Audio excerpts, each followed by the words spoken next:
Hey guys, how are you all? Welcome back to my channel. Today we will see what if Naruto finds his sister are badly beaten and injured. If you enjoy then please like, share and do comments. He was small. He accepted that he was small. What he did not like about being small though was that he could only run so fast on his short little legs. Naruto Uzumaki was currently running as fast as his little legs could carry him. Behind him was a raging mob currently out for his blood. It had started out as a good week. It started out 2 days before his sister's birthday. He was ecstatic in waiting for it. People mistook it for excitement for his own birthday the day after. Well, they were wrong. He was very excited for his sisters because his Oji-san was going to visit them and give them gifts, him the day after. After all, what bad could come on the day of your birthday? Right? Okay Naruto, stop thinking useless things and start focusing on directions. You just passed 3 dead ends and almost turned into another. Not the time for weird thoughts. Okay, so I just passed the fruit guy, next should be the clothing shop, then the cheap weaponsmith, and then 2 corners. After that I should be home free. Maybe. How is it I manage to forget the directions when I'm being chased by a mob and no other time? After the 3 hours of running from the mob he was getting tired, while the mob was only getting bigger as they went along. While he was thinking, he missed his turn and turned into another dead end. Well, this might be the last time I ever think while being chased by a mob, said one very confused and depressed Uzumaki. He turned and faced the mob that was chuckling darkly at their fortune at finally catching the blonde devil after 3 hours due to his overthinking. Everywhere he turned there were more villagers with hatred in their eyes and poised for beating the blonde demon that hurt them 5 years ago. Naruto frowned. This was supposed to stop after the last beating that took place. Apparently it left him in the hospital for 2 weeks, even with his Uzumaki healing. Apparently they didn't think a week in the prison and a few hours with Ibiki was enough to convince them it was a bad idea. Well, now he was a little confused. They had him cornered at a dead end somewhere in the village and he had no idea if help was even coming. His only hope was a passing Anbu, that would be rare, or his sisters would have seen Oji-san by now. Well, only thing to do now is screaming his head off and as loud as his little body could handle. The villagers winced at the volume the little brat could produce. Shut up, one villager roared. With a shovel reared and with a vicious downswing he hit the blonde Uzumaki on the head, shutting him up from the shock of the hit. A loud thwack sound was heard from the shovel as the villagers smirked in triumph, being the first in the mob to beat the little devil down. It was with great sorrow that the Sandaime Hokage looked down on his village. His successor was both a genius and a fool. He had fooled Hiruzen into thinking that Naruto was the Jinchuriki for the Kyuubi, but it was with great sorrow that it wasn't him. With a fake seal on his stomach he had secured a scroll explaining what he had done and what he wanted Hiruzen to do if the villagers responded negatively to his daughters being Jinchuriki. He had found the scroll after the announcement was made to the council, still believing that Naruto was the Jinchuriki, while his sisters were praised as pure beacons of hope for their village being untainted by the Kyuubi. It made him sick. By the time the news had been spread for it being Naruto the Jinchuriki, it was too late to tell everyone, for the villagers' reaction had been just what the Yondaime had feared. It was bad to start with, 56 assassination attempts within the first month and around 1,000 by his 4th birthday, and so many hospitalizations he couldn't remember the last time he counted. He was too old for this. But he was not done yet. No, he was far from done yet. He still had many things to do. OJISSSSSSSANNNNN. 2 voices purged him from his thoughts. While he knew whom it was, he didn't know what they were doing here. They were supposed to be with the Anbu he stationed with them. Just as the door flew open to show 2 little red heads running at him frantically as if their life depended on him helping them with something. Yes, Naoko-chan? Naruto-chan? What is it? The old man asked the 2 frantic 5-year-olds.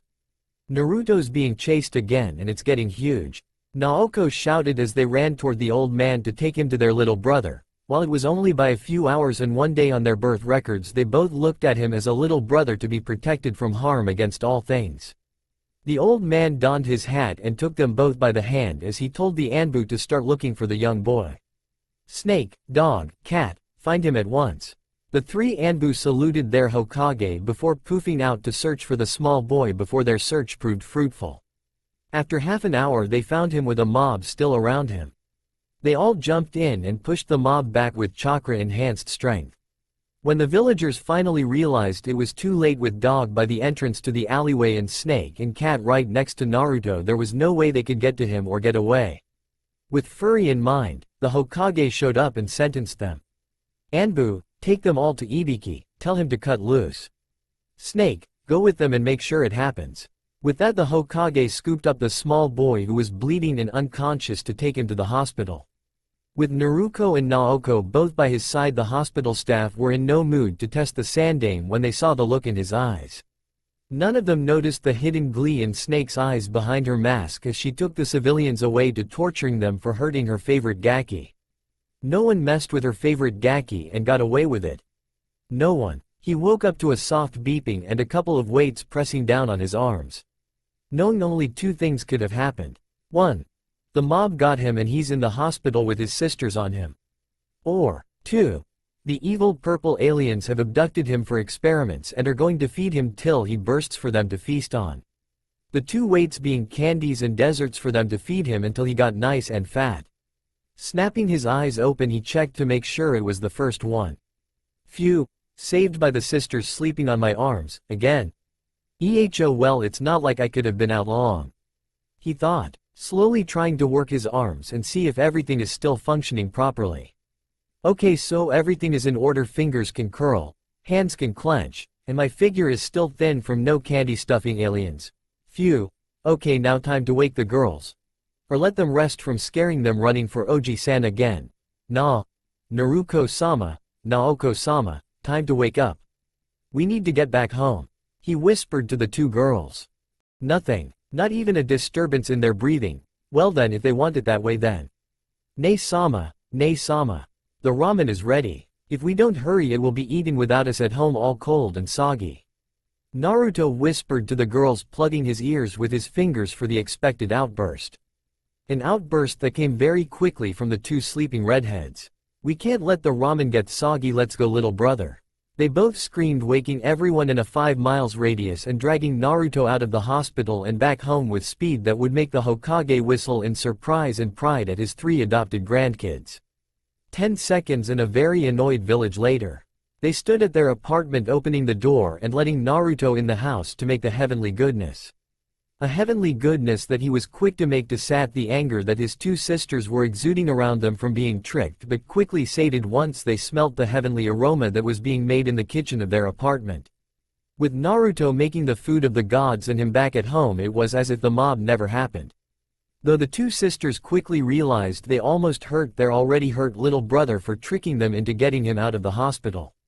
Once the food was consumed and peace restored to the land of their apartment, they began the chores and common routine of their home. With Naruto back at his scrolls learning everything he could about what Oji-san gave him, he learned early on that he wanted to be a ninja and protect his sisters from danger. But given his small stature, he had to learn a lot in order to get every advantage he could. His sisters on the other hand also wanted to be ninjas, if only to be able to protect their little brother from the meanies that chased him around all the time. Let it not be said that the Uzumakis were stupid. Oh no, they were very smart. But both sisters knew they couldn't hold a candle to their brother. He was a genius, always taking in everything he could.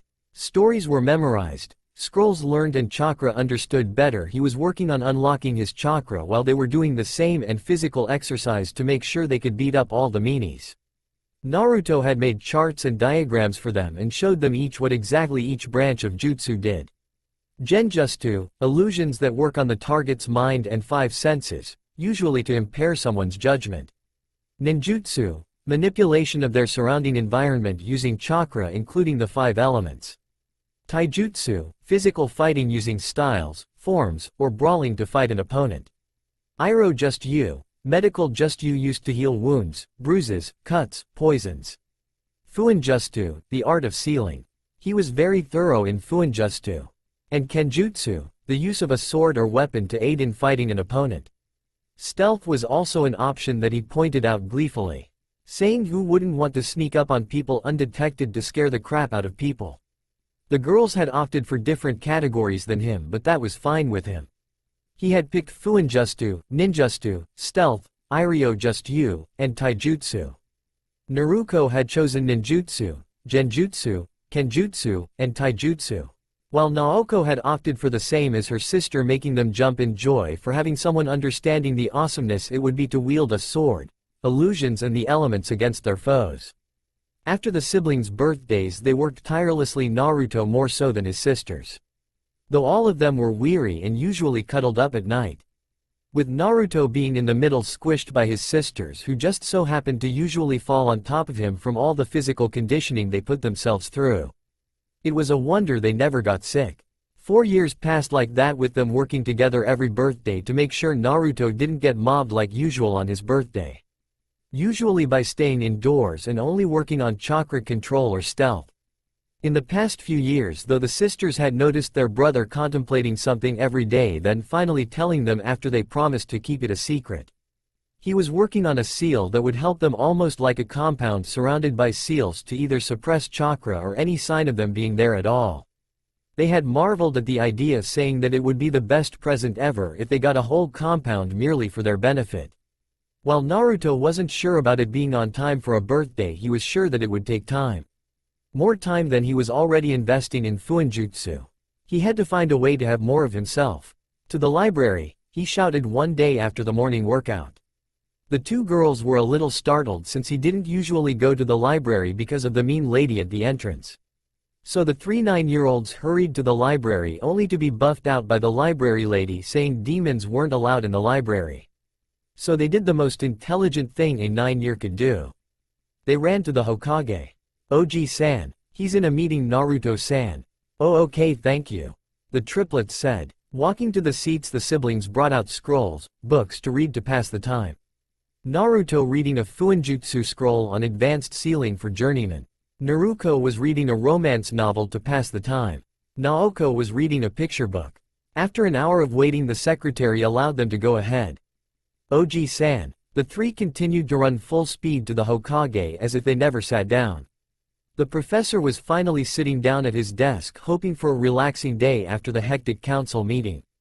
But that was not to come when he heard the oncoming train known as the Uzumaki triplets. "Oji-san." With the door flying open, the three children rushed the Hokage, wanting help getting into the library. "Oji-san, we need help getting into the library. The mean lady won't let Naruto pass again." Naoko told the aging Hokage, getting him to furrow his brows at having this happen again. "Again?" the old man asked the triplet. "Yeah, she said demons weren't allowed into a place of learning." "Oji-san, which one of us is a demon?" Naruto asked the old man in confusion and sorrow. With furrowed eyebrows, barely holding in the killing intent, nearly breaking his unofficial grandchildren's hearts, he turned to his Anbu. He was not happy with the librarian. "Cat, Snake, please escort these three to the library and take the librarian to Ibiki for breaking my law. Stay with them and help them find what they need." He signed to 2 Anbu members in the corner. Not even a second later, 2 Anbu members stepped out of the shadows and walked over to the triplets. "These nice Anbu are going to take you to the library and will help you if you need to find something. Is that okay, Naoko-chan, Naruto-chan?" he told the three with a kind smile on his face, masking the anger he felt at the librarian. "Come on, Gakis, let's go talk to the mean lady," Snake told the 2 girls and the short little boy, with Cat carrying the 2 girls and Snake grabbing Naruto and putting him over her shoulder. Naruto was a little confused by this. The only people who ever carried him on their shoulder was his sisters in training and that nice snake lady that he met when he pranked a couple villagers who were being mean to her. She had shown him a good time after she had gotten over laughing at the civilians who were annoying her. Showing him around the village, the Forest of Death, the Dango shop, and Ichiraku later. As it turns out, he felt in debt to the snake lady for showing him the ramen shop that his sisters loved so much. He remembered that he had also found a seal on her neck, shoulder area that she was very self-conscious about. He lifted himself up to see the seal exactly where he had last seen it. The 3 comma marks circling each other, surrounded by another seal which looked to be restraining the comma seal. He could see the different seals mixed in the comma, restraint, loyalty, corruption, and containment. Wait, was that a dual containment? For what purpose? Why does one seal need 2 containment seals, a restraint, a loyalty, and corruption seals in one seal? What were they looking to do? Make them go crazy? He was very curious about this sight. Why hadn't Oji-san gotten rid of it yet? He would have to look into this. But the ride was over too quickly for him to look at it too much. They had arrived at the library with the mean lady. And he was quickly dropped on his feet with Snake looking at the librarian, daring her to call her Gaki a demon in the ANBU's presence. And being the demon hater that she is, she did. "Anbu, thank goodness you're here. Could you please escort this demon outside of this place of learning?" she said, looking at Naruto with distaste. "Ma'am, you are under arrest for breaking the Sandame's law," directly in front of two of his personal guards. Cat said to the shocked librarian, who was immediately spouting that demons shouldn't enter a sacred place of learning and education. With the librarian out of the way, the three Uzumakis rushed in to find what they were looking for, one for taijutsu, one for ninjutsu, and the last for medical jutsu. Half an hour later, the three convened at a small table, stacking scrolls on ninjutsu, taijutsu and medical stuff on the table, with the Anbu looking on the entire time, reading over their shoulder, making sure they understood everything and didn't need help. They mostly just asked Naruto what they didn't understand, since he was mostly finished with his scrolls by the time they got confused. 2 hours later, the Anbu were getting tired when they heard the triplets move in front of them, asking them something that they didn't catch. "What was that, Naoko-chan?" Kat asked calmly. "Oh, I was wondering if you would mind telling me something?" Naoko asked as the other two Uzumakis looked at her with confusion. "Sure, what is it? I was wondering what clone techniques you know," she asked. Kat was taken aback at this. Surely they didn't know about the different clones yet. They hadn't even started the academy yet. "I know the water clone and the academy clone." "Why, what were you looking for?" she asked, trying to get to know what they were looking for in order to help, as the Hokage asked. "We were looking for a stronger non-elemental clone than the academy clone," Naoko told them, with the other two shrugging their shoulders at their sister's nativity. Surely two Anbu wouldn't just give out techniques to them merely because they wanted to know, right? "Well, there is the shadow clone," K-face palm from the other Uzumakis. "But why do you need to know different clone techniques? You're not even in the academy yet," Kat said in confusion at why they wanted to know. "Well, we just thought that having more of you could help with other things, like setting aside certain projects for the back burner, or having more of you researching something that you need to find out quickly," Naruto explained, looking up from his 5th scroll on medical jutsu. "Well, the shadow clone jutsu is pretty much what you are looking for then. It was made as a reconnaissance technique to infiltrate dangerous areas without putting anyone in danger," Kat explained. "So it has a memory callback feature," Naruto said in a thinking posture. The other two Uzumakis just stared at their brother, wondering what he could do with this technique. Wait a minute, if he had such a technique, he could make the compound in time for their birthday. Kat's thoughts were in shock at how he had figured out the benefit of such a technique just from a small explanation. He was a genius. No wonder the Hokage didn't like it when they were denied at the library. It would be cruel to hold such a prodigy back. Snake's thoughts were also in shock, but with a healthy helping of pride. Her Gaki had figured out what most people took years to find out after using the technique. Finally, after what seemed like an eternity with 4 people staring at the small boy, he looked up at Snake. "Snake-san, can you take us back to Oji-san quickly?" the little boy asked. The other two Uzumakis blinked. Why did they need to go back to him now? "Sure Gaki, hold on," Snake told Naruto, hefting him over her shoulder, allowing him to memorize the seal on her shoulder without her knowing. Dashing out of the building, Snake could faintly hear the gears turning in the small boy's head. Kat stayed with the other two, helping them put the scrolls back and then poofing back to the Hokage. Naruto was scheming. Snake could easily hear the many gears turning in her little Gaki's head, but paid it no mind for now. After all, what could a shorter than normal 9-year-old do? Apparently more than she thought when she saw the Hokage dash forward and beg on hand and knee for his secret. This was the scene that Kat, Naoko, and Naruto arrived upon. The Hokage bowing to Naruto, who had a smirk on his face in triumph. "Wow, Naruto. How did you get the Hokage to bow to you?" "I know the secret to paperwork," he told them, with understanding dawning on their faces. "Please, Naruto-kun, tell me the secret," the old man pleaded the short boy. "Surely I can trade you for something for this divine knowledge. I want 2 things. 1 jutsu and knowledge of who the idiot was that put the seal on the nice snake lady." The room froze. How did he know she had a seal on her? And why did he want to know? These were the thoughts going through Snake's mind while Cat was looking at Naruto in hidden shock and the old man had steel going through his mind. How do you know about that seal Gaki? Snake demanded the small child. When the snake lady put me over her shoulder I saw it for the first time and I just saw it a few minutes ago. My wonder is why the bastard didn't put a control seal on it to keep it under lock and key. Oh well, his mistake is our gain. Naruto said, looking from the old man to Snake. Hokage-sama, permission to remove the mask? Snake asked the Hokage. The old man nodded his head in acceptance while dismissing the other Anbu in the room and sealing the room to make sure no one knew what they would talk about. Snake removed her mask to show the face of the nice snake lady that he owed. Alright Gaki, why do you want to know about the seal? The thing is probably the worst thing that has ever happened to me. It's a bad reminder about a bad time in my life and the worst memory I have. Why do you want to know? Anko asked Naruto. I want to know because if I get a few things in a few more years, or months depending on if I get the shadow clone, I might be able to remove it. Completely or rework it to your advantage. Naruto explained to the distressed woman. How? How do you expect to remove it when both the Sandaime and Jiraiya couldn't remove it? Anko all but demanded from the small child. Easily if I get to research it enough. Naruto had a very determined expression on his face that if Anko weren't so distressed would have glomped him and shouted, "Kawaii." The seal is missing a control seal that holds it all together. I want to know exactly why he left it out before I take it off. But I will be able to take it off. Just give me a few years or the shadow clone and it will be sooner.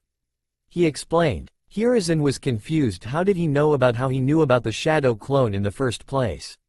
Did he get that much at the library? Apparently he did. Naruto, are you absolutely sure you can get the seal off? He asked Naruto, getting him to nod his head in absolute confidence. Anko, he said, getting the distraught woman's attention. What do you want to do? Naruto, Anko said quietly. He looked at her in determination and confidence. Are you sure you can get this nightmare over? She asked. Yes. Hokage-sama, permission to teach him shadow clone? Anko asked. Permission granted, the old man said after a few minutes of silence. Alright, if you do manage to get this thing off you will be my favorite Gaki forever. You do know this, right? And if you don't, not even Hokage-sama will be able to save you from me, is that clear? Anko said with a dark aura behind her, scaring the young boy back into a corner. Yes ma'am, he stuttered in absolute terror. Alright then, to the training ground. She shouted, flipping the frightened boy over her shoulder and carrying him to the training grounds. While he was on her shoulder he continued studying the seal and the seal around it. Back with Kat, the Hokage, and Naoko and Naruto. The room was silent. Well, that was very ankoish, wasn't it? The Hokage asked the other Anbu and the two kids. Yes, I suppose it was, wasn't it? Haha, Kat replied, chuckling. But we should go and see if they need help with anything. She gestured for the other two Uzumakis in the room to follow her to the training grounds. Meanwhile, at the training grounds, Anko was stunned. For good reason. Normal Junins have trouble with the shadow clone because of the amount of chakra it takes. Anko was currently staring at 10 Narutos, all staring at each other. Blink, blink, I win, the original screamed. Og gghhh. The rest yelled. What? Okay, now she was confused. Were they having a staring contest? Alright, you two go off and have a brainstorm about something. I want to check something. He ordered the two clones. They went off through the woods until they found a nice sized and wondered what to brainstorm about until they realized something. They had no clue where to put their dream compound. So where do you want to build the compound or lab? NC1, Naruto Clone 1, asked NC2. Not too sure. We could start with our apartment building. Everybody evacuated there when we started living there. NC2 spoke. Yeah, at first I thought it was rude, but now it's a blessing. We can use each floor for something else. First floor would be medical research and development. Second floor can be chakra and ninjutsu research and development of new jutsu and how to use chakra. Third floor can be fuinjutsu research and new ways to deal with curses. Fourth floor is prank floor. I agree with most, but I think we need to have fuinjutsu on top floor. We need to keep it secret. Who knows what they could do if they could replicate our findings. Okay, so security being what? Chakra seal, blood seal, both, or lock and key? NC1 asked. Both. But we can key in certain people. NC2 told the other clone. Okay, so we key in Naoko-sama and Naruko-sama automatically. Oji-san, nice snake lady. If any friends get close and precious enough. Alright, that should be enough for boss to work with. NC1 told the other clone. Yeah, okay then let's dispel. How do we dispel? Good question. Stab each other? On 3? Sure you count. 1, 2, herk. He yelled as the other clone stabbed him, dispelling him. Haha sucker. Like I'm letting you stab me, he yelled in triumph with the silence around him. Okay, now how to dispel without violence, disrupt chakra flow. Maybe. He frowned in thought before disrupting his chakra and, poof. Back with the original Naruto. Naruto frowned before laughing. Anko raised her eyebrow in wonder at what he found so funny. What's so funny, Gaki? What is funny is that my clones are jerks and they had an interesting conversation. Mind explaining? Kat asked as she poofed onto the scene in a whirl of leaves. Hi Kat Ni-chan, Naoko Nisama, Naruko Nisama herk. Naruto said before both sisters promptly whacked him over the head with a stick produced from nowhere, in particular with their hair blazing all over the place. We told you, no Sama, we don't care if people hear you. We are not superior to you in any way, Datbayo. The twin girls yelled at Naruto with hair blazing and fire in their eyes. You're our brother, not some servant or some poor person, so give it a rest with the Sama, Naoko said after she had calmed down and hugged her brother. Naruko on the other hand had just noticed the clones staring at the sisters in fear and shock. Oi, who are you guys? And why do you look like Naruto? If you're here to hurt or replace him, then you've got another thing coming. She told the clones, who were confused, snickering at the original situation, and just standing there drawing in the dirt with a stick that once again came from nowhere. Did you forget what boss was coming here to learn, Naruko Nisama? One clone said before Naruko threw her stick at the clone, smacking it in the head and dispelling it. Alright, who else needs to learn their lesson? She said, holding 2 more sticks that she got from a nowhere. While this was occurring, Anko and Kat were chatting about the kids and their nicknames the Uzumakis gave them. They were also confused where they got the sticks in the first place. They didn't have storage seals on them already, did they? They looked around and found a barrel conveniently labeled, Sama Breaker Sticks, with an explanation below it stating, tired of your sister, brother calling you Sama? Use the Sama Breaker Sticks and you can beat them into calling you something else. With what looked to be a man standing straight with one arm out straight with his thumb up, the other arm held on his hip and his teeth shining. The barrel currently had 12 good-sized sticks sticking up ready to be used. Anko, is that? Kat began only to hear laughter from below her. She looked down to see Anko on the ground laughing hysterically. It is. Ha ha ha ha, oh gosh, that's hilarious. Ha ha ha ha, my stomach, ha ha ha. Anko was currently rolling on the ground laughing, trying to catch her breath and see what other comedy the triplets were doing. Kat's sweat dropped at Anko's behavior, then looked at the triplets and her sweat drop enlarged and deepened. Naoko was currently hugging Naruto while Naoko continued to beat on his clones, with him flinching every time she hit a clone. The thing was that Naoko was currently holding Naruto hostage in the female kawaii grip, which all males know is unbreakable. What next happened only furthered Kat's sweat drop and made Anko laugh all the harder. Naruko turned and saw the hurt look on Naruto's face and immediately screamed kawaii and glomped him, rubbing his cheek and patting his hair, all the while Naruto was protesting and trying to break free. After everything calmed down and Naruto got out, Naruto had his sisters stand in front of him so he could see something. Okay, I am going to be teaching you the shadow clone. It is a chakra-intensive jutsu, so don't hold back. Okay, these are the hand signs and what you should feel when using the jutsu. Naruto explained to his sisters. Alright, this will be fun to watch. Anko said to Kat while still snickering from the earlier scene. What do you mean? Kat asked while still watching the scene, not wanting to miss anything. The Gaki could make 20 clones easily and then killed half just for kicks and then was glomped by the 2. What do you think will happen when the girls learn how to make copies of themselves and go to glomp him whenever he looks cute? She snickered at Kat and was soon joined in the snickering when she figured it out. Oh, this will be fun. When the 2 sisters tried, they expectedly failed the first time. And the next. And the time after that. After 20 tries, Naruto has them stop for a minute to see how they are doing. Okay, Nisamas. Whack. We're going to try something else. If you do not get this right in the next hour, I am not making ramen for dinner. Total silence. Not even a small breeze through the clearing.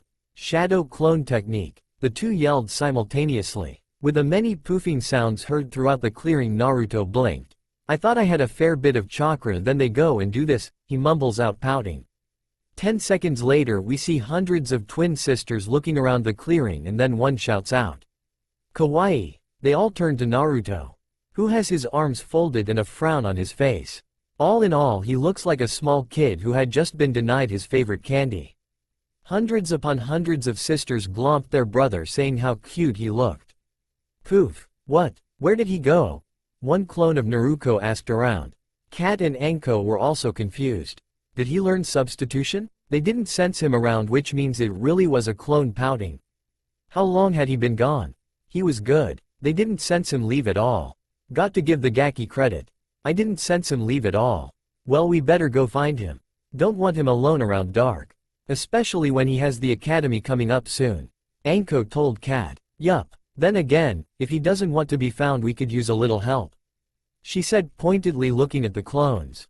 Sure, why not? Alright ladies, listen up, Anko yelled, getting the attention of all the girls. We need to find your brother before the creepy villagers do, otherwise he might be in trouble, so I want you to, if you find him, dispel. Alright? Yes, nice snake lady. All of them yelled, jumping all over the place, running into town looking for their brother. While they were looking for him, he was at the Hokage's tower because he still had business to take care of. Like the matter of the apartment building he wanted to use. OG-san, he yelled, going through the waiting area waving to the nice secretary. Going through the Hokage's door, he noticed a couple old farts and an old lady talking to him. Oh, is this a bad time? Not at all, Naruto-kun, come on in. They were just leaving. He smiled at Naruto while gesturing for them to leave. Thank you for the distraction, Naruto-kun. Now what can I do for you? 3 things. I need money, the deed to the apartment building I'm living in right now, and here to tell you to use shadow clones for paperwork, he said, getting the aged man to look at him, confused, mad, relieved, and finally enlightened by divine knowledge. Finally, I can finally slaughter this enemy of mine, he said, getting the ANBU's attention for a second before making 3 clones, whom all jumped at the paperwork, stamping and signing away at supreme speeds. Thank you, Naruto-kun. Now why don't you explain to me why you need the money and the deed, and I will see if I can help at all. Well, I need money because I'm going to make ramen for my sisters, and since no one is living in the apartment building, I was thinking of making it into a lab of sorts. Not the dank evil lab like some evil pedophile or a scientist who all he cares about is results, he said. With our favorite snake pedophile, Orochimaru, he was currently in his lab mixing ingredients when achoo! He sneezed, making the ingredients fly off and land in separate volatile compounds that detonated right after he declared, crud. With the idiotic scientist in the land of waves. Achoo! He sneezed all over his blood cultures and fungal growth, making them absolutely worthless, making him scream in anger. Continuing on, I could use my sealing to make a little money, but I'm not sure if it will be enough to finance my workshop. I'm not even sure if anyone will buy seals made by me to begin with. But I can do that later. Right now I need the money. I will be in debt to you forever if you give me enough to buy ramen materials for tonight, he begged on hands and knees, looking at the Hokage with puppy dog eyes, with his tiny body making every female in a 5-mile radius feel like they are missing the cutest thing of their life. Unknown to both males is that the Anbu in the room were all females that day, which means kawaii. They screamed, glomping him and rubbing his face on their masks. Q's sweat dropped from the old man. I believe I can help you today, young Naruto, he spoke, snapping his guards out of their cute trance and making them walk back to their posts. With Naruto looking like he had been in a train wreck. His hair, normally spiky, was even spikier all over the place and half parted with the spikes going on the sides, and his clothes all wrinkled and almost falling off. But the Hokage's words had an effect on the young Uzumaki. Really? Thank you, thank you, thank you, he yelled, tackling the old man into his seat with a hug. Chuckling, the old man gave him 1,000 ryo. A.N. No idea for the money system or how much things cost. Is this enough? He asked the young boy. Naruto frowned. Maybe if an Anbu goes with me. They always charge me differently than normal people. Alright then, I can do that, he said, turning to his Anbu who were lined up behind Naruto waiting for a chance to help the adorable child. Okay then, I take it you all want to go? He asked, getting all of the Anbu to nod. he only needs one to take him to get the food. He sighed out, then realized there was an illusion on Naruto and the bird Anbu.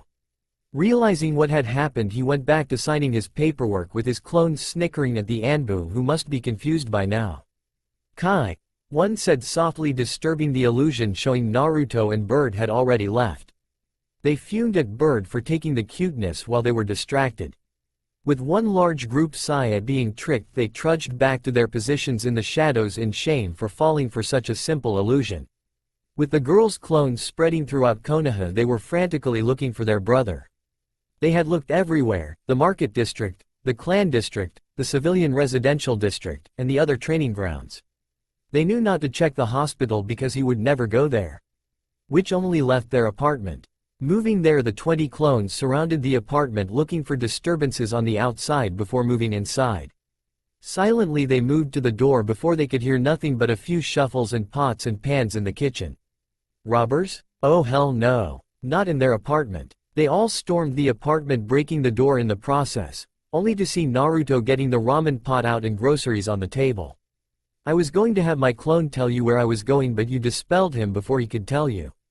And good job on the clones. I'm proud of you too, he said, smiling at the two girls making a few clones to prepare the meal while he hugged his sisters in congratulations.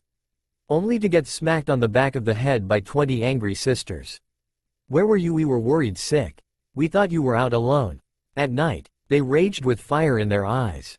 I was talking to Oji-san about getting some money and the deed to the apartment building. After all, we have to have somewhere to build, right? He asked his sisters, with swirls in his eyes, and scrolls and ramen bowls circling his head. You mean you were getting stuff for the compound idea? One Naoko asked.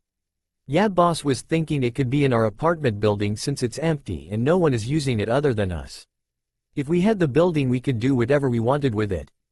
Trick it out with seals and other security type stuff. The only problem is that I'm not sure if we would technically be able to own the building. We're not even 9 yet. And we are not adults in the law's eyes. So unless the nice snake lady or another ANBU or Oji-san held the deed, the civilian council could take it from us. Needless to say, that would be very bad if all of our stuff went against their ideas of 9-year-olds and decided to imprison us. He explained to his sisters. Alright, but we can worry about this later. We have academy tomorrow, so we should get to bed soon. Naruto said, getting their attention to the clock that read 10 o'clock. Naruto shot up and looked at the pot still on the stove. He said, as he tasted the broth. Opening the window, he whispered out something that went unheard to the girls. But apparently not to others, because soon after, 5 people shot in the window, all wondering what he needed all 5 for. Okay, I made too much. Are you all hungry? He asked, scratching the back of his head nervously. They all looked at each other. One was wearing a mesh shirt covered by an open tan coat that went down to her thighs. She had purple hair stuck up in a pineapple shape at the back of her head. Another woman had straight purple hair with a Junin vest, Anbu-style pants, and a weapon holster on her thigh with a katana on her back. The third woman had red eyes, long curled black hair, and mesh armor covered by what looked to be strips of cloth with thorn designs on them. The fourth person was a male with the standard Junin attire on, with his headband over one eye with silver gravity-defying hair. The last man was one wearing a green leotard with a Junin vest over it with orange leg and arm warmers. His black hair was in a bowl cut and had the biggest eyebrows Naruto had ever seen. So you invited us here for free food, Naruto-kun? The second girl asked. Yes, Yugo Ni-chan. I made too much. You're all welcome for a bowl if you want one. Yosh. That is very youthful of you, Naruto-san. The green man spoke quite loudly, only to get smacked by a stick. No youthfulness on school nights, guys-san. We can't stay up too late. Naruto said, holding the other end of the stick. Sorry, Naruto-san. Guy spoke considerably quieter. Better. Now who wants a bowl? Naruto said, standing in front of the pot with a ladle, getting ready to serve the deliciousness. Naoko and Naruko suddenly materialized in front of Naruto so quick the other Junins missed it. Only for their bowls to already be filled with ramen so quick that the others again missed it. How? Quote. The girl with red eyes asked to no one. The only answer possible is that he has gotten used to his sister's cravings for ramen. The silver-haired Cyclops spoke in awe, never having seen anyone serve food so quickly before. Indeed, the Gaki is quite talented when it comes to food. Anko spoke right behind the Uzumaki sisters with a bowl. He is? He can't even be 10 yet. How can he be so good? The red-eyed girl questioned again. Don't knock it till you try it, Kurenai-san. You don't have to have a bowl if you don't want it. Naruto spoke, currently serving the Cyclops. Kurenai shrugged and stepped forward, taking faith in her friend's confidence. After one taste of the gloriousness that was Naruto's ramen, all doubts of his cooking skills vanished and she quickly ate the bowl happily. With everybody fed and happy, Naruto served himself a bowl of ramen and sat at the table and ate. After about half an hour of eating and talking, everybody was finished and left the Uzumaki apartment to sleep. With everyone gone and his sisters drowsy, he made a clone to help carry them to the bed so he could sleep on the couch. Only to have his sisters sleepily drag him to the bed so they could sleep with their precious little brother. Resigning to his fate, Naruto got comfortable to get to sleep. Waking up, Naruto realized he didn't go to sleep with so much weight on him. Looking down, he noticed his sisters' heads on his chest and hugging his torso. Alright, how does this always happen? He thought, as he somehow always manages to get his head above his sisters when they are both taller than him. Something that has always and always will confuse him. Naruko Nisama, Naoko Nisama. Time to wake up, we need to go to the academy today. Naruto whispered to his sisters, gently shaking them. And why? It's too early, go back to sleep, Otuto. Naruko said, snuggling into his chest. Z's. Naoko continued sleeping and a bit of drool fell on his chest. Alright, I don't want to do this, but if you don't get up in the next minute, I will not make any ramen for a week. And you won't be allowed Ichiraku either. Naruto threatened his sisters. That worked, as both snapped their eyes open and shot up and to the shower, shouting at the other to move so they could hurry. Alright, time to work on breakfast, he said to himself as he got up and went into the kitchen to work on the breakfast ramen he makes for his sisters and eggs for himself. After the triplets had breakfast and were on the road to the academy. That was mean, Otuto. Naoko accused Naruto. Well, you weren't waking up and we needed to hurry if we want to stick together in class. Naruto said, getting the girls to look at him funny. What if we wanted time away from you, Otuto? Naoko asked him, getting him to sigh. That's fine too. I just want a good seat where I can see everyone. And keep an eye out for any haters, he said, neutrally, walking forward without any pause in his stride. The sisters hesitated and looked at each other. They hated to see him like this. He made a new definition for the word blank when he talked about anyone who disliked him. Not even Oji-san could figure out what he was thinking when he was like this. It scared them. We're here, Nisamas, he said, getting whacked once by his sisters again, but succeeding in waking them up from their stupor. Looking up, the sisters could see the arch surrounded by a low gray brick wall with the words, Ninja Academy, written on the stone. Moving inside, they could see all the families and children walking around chatting amiably. Hey Naruto, want to? Naruko started but stopped when she realized Naruto wasn't there anymore, with a note where he stood. Nisamas, I am going to move on and go into the academy. I don't want you two hated because you were with me. Why don't you go in and find a seat? Naruto. P.S. Try not to sit next to me. I will be doing a lot of research during class and don't want you to get in trouble. So says the note. Naruko said to Naoko, holding back a tick mark at the Nisama reference. Okay then, we probably should follow his advice though. Naoko said after a while, only to quickly follow up with, to make friends and see if there is anyone we can have Naruto befriend. She said, calming her sister down. Oh, alright then. Naruko huffed in frustration at their little brother for doing this again. Moving inside, they find their classroom and see that Naruto is already seated in the far back corner with a scroll out, writing quickly with his eyes scanning the scroll. The sisters didn't know if it registered in his brain what he saw before he moved on. Otouto is a fast reader. Naoko said in awe at her brother's writing and reading speed. We already knew that, Naoko Nisan. It's the reason why we had to get so many scroll copies from the library. Remember? She said, remembering the mountain of scrolls their brother got from the library? While the two sisters were talking, Naruto was taking down notes of everyone in the room so far. What looked to be an emo with a duck's backside for a haircut, he had a red and white fan on the back of his blue shirt with black shorts and shinobi sandals. A wild boy with a large fur hoodie with a small white dog in the hood, he had brown hair with red markings on his cheeks. Another bored-looking kid that had his hair done up in a pineapple fashion shorts and a t-shirt with his hands in his pockets. A big boned boy eating chips next to him with a scarf on. The next kid had a tan overcoat on up to his nose with black round shades on his eyes and spiky hair. Naruto could have sworn he saw a couple insects travel around the boy. And a shy girl that was blushing like mad when he looked at her with a couple size too large creams-colored hoodie on with pearl eyes signaling a hyuga. Everyone else he saw didn't have much to interest to him. And that's when the two loudest people he has ever heard came through the door. "Ha, I win Ino Pig. Sasuke-kun is mine. The pink thing," said in a voice so loud he thought his eardrums would pop from the sound alone. Gosh, he would rather take talking to Guy-san more than this pink thing. The blonde didn't reply with words, only a hard gaze toward the pink one. It was then that the teacher, he assumed from the clipboard, walked in, closing the door. He was average height with pineapple hair and a scar on his nose. What is it with people and pineapple hair? He questioned internally before looking at the teacher. "Alright, settle down," he asked calmly. Alright, that didn't work. With a sigh he slammed his hands down on the desk and with his head enlarging he shouted, "Settle down, brats." Getting the silence he requested. "Better." He smiled at everyone before locking eyes with Naruto, who could see an internal dispute going on in his teacher's head before he shook his head and smiled at Naruto and started roll call. After everyone was called and him updating his profile of everyone in his class, the man introduced himself. "My name is Iruka Amino and I will be your teacher for these next few years. Welcome to the academy. Hopefully by the end we will have a class full of shinobi instead of academy students.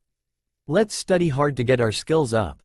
Remind me why I wanted to go to the academy again?" Naruto asked for the third time on their way home from the first day at the academy. "Because you can't be a ninja without going to the academy. And going to the academy is a good way to get basic knowledge like basic survival stuff." Naruto said over Anko's shoulder again.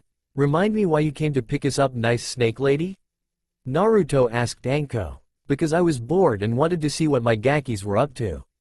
Anko replied smiling. "I'm not going to lie, it's not that I don't like it cause it gives me more opportunity to look at your seal, but it's a little tiresome when I have to lift myself up and hold myself there for who knows how long. On another note, I'm going to need to get more ink and blank scrolls soon. I'm running out quickly with writing the seals for the apartment." Naruto said. "Well then why didn't you say so we can go by my second favorite shop to get some?" Anko said, changing direction to the market district with the Uzumaki girls in tow. After about 10 minutes walking they came upon a little shop called Higurashi Weapons. A modest-sized shop with kunai, shuriken and all manner of weapons in the window. Ding, a chime went as they walked into the shop with Naruto still over Anko's shoulder, oblivious to the world except for Anko's seal. "Well, here we are, Higurashi Weapons. Best weapon shop in Konoha in my opinion. The only one that I ever need and use," she said smiling. "Oh, we're here already?" Naruto said, just now looking up from Anko's shoulder. "You weren't paying attention at all, Otuto." Naruko said, looking at her brother. "Well, if it isn't Miss Mitarashi. And I see you brought friends. What can I do for you today?" an old giant said, coming out from the back. He was easily feet tall with huge arms and a black apron coming down his front. "Hey Tio-san, just getting the gakis some ink and scrolls." Anko said, getting the giant to look at the kids, finally realizing whom they were. Well, whom do we have here? Isn't it nice to introduce your friends to people, Anko?" the giant said, getting her to scratch the back of her head. "Somehow I think you already know them, but these here are the Uzumaki triplets, Naruto, Naoko, and Naruko. Naruto, however, is my favorite gaki so far," Anko said, pointing to each in turn, who nodded, waved, and waved again at the big man. "You said you needed ink and blank scrolls?" he said, getting back to business. "If you have some, yeah. But I was wondering if you sold exploding tags and storage seals as well?" Naruto said, getting the giant's attention. "We do, but only to licensed shinobi in service. Though we are a little low on them right now." He added, I was wondering, do you have a place where you test explosive tags?" Naruto said, getting the giant's eyebrow to raise a fraction. "Yes, I do. Come on back. I assume you have a design you need tested?" he asked, getting Naruto to nod. The man asked Naruto to follow him down into his basement, where Naruto had to fight not to keep his mouth from falling to the floor at the sheer number of seals and barricades between a pedestal and the door behind him. "Would it be all right if I tested 3? he asked, turning to the man whose eyebrow raised another fraction. "What type, if you don't mind me asking?" he replied, turning to the small boy. Two elemental seals and a normal explosion with a bit of an Uzumaki kick to it. The small boy responded with glee as if he was a pyro waiting for an explosion. I'm not sure if this will be a big enough area if what you're implying is true. The giant said. Follow me to the training ground and let's bring everyone else. I have a feeling they don't want to miss this. He said, smirking like he had heard a funny joke. Alright then, he said, following the big man back up to the shop. Tenten, why don't you come down? I'm going to test a new tag design. Want to come? He said before a girl materialized by her dad's leg with a maniacal shine in her eyes. Hee, are we going downstairs for it? She asked with stars in her eyes at the possibility of new tag designs. Her mind though was a different story. I get to see more explosions. Ha. More new toys to blow things up with. Hee. No, I'm not sure if there is enough room downstairs. We're going to the immortal testing grounds. He said, getting the girl to freeze. The last time she had been there she had nearly blown out of the training field because of the massive shockwave the explosion had. She had gotten a slight concussion from it. I'm calling in a favor from a friend to set up barriers so we can watch safely. I don't trust myself with it if the boy is right. He said, getting Tenten to realize there was more than just her dad there. She turned to the others in the room, scratching the back of her head in embarrassment. She saw the two girls who were smiling at her, then turned her head a little to see the cutest thing she had ever seen, testing out the ink he had brought with him onto a blank paper. Tenten froze. She snapped her head back to her dad, asking, "Who's the cute kid? And may I, please?" she said, looking to her dad for permission. It was going to happen sooner or later, I suppose. Go ahead. Just don't scare him away, he is going to be a future customer.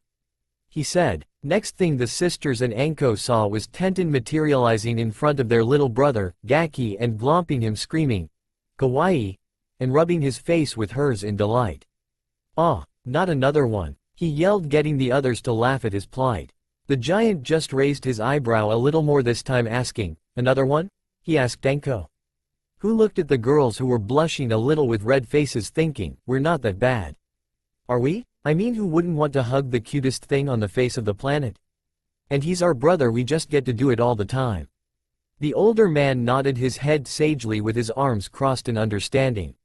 After a few minutes of watching Tenten chase Naruto around the store, he picked her up and said to all, "We should get going.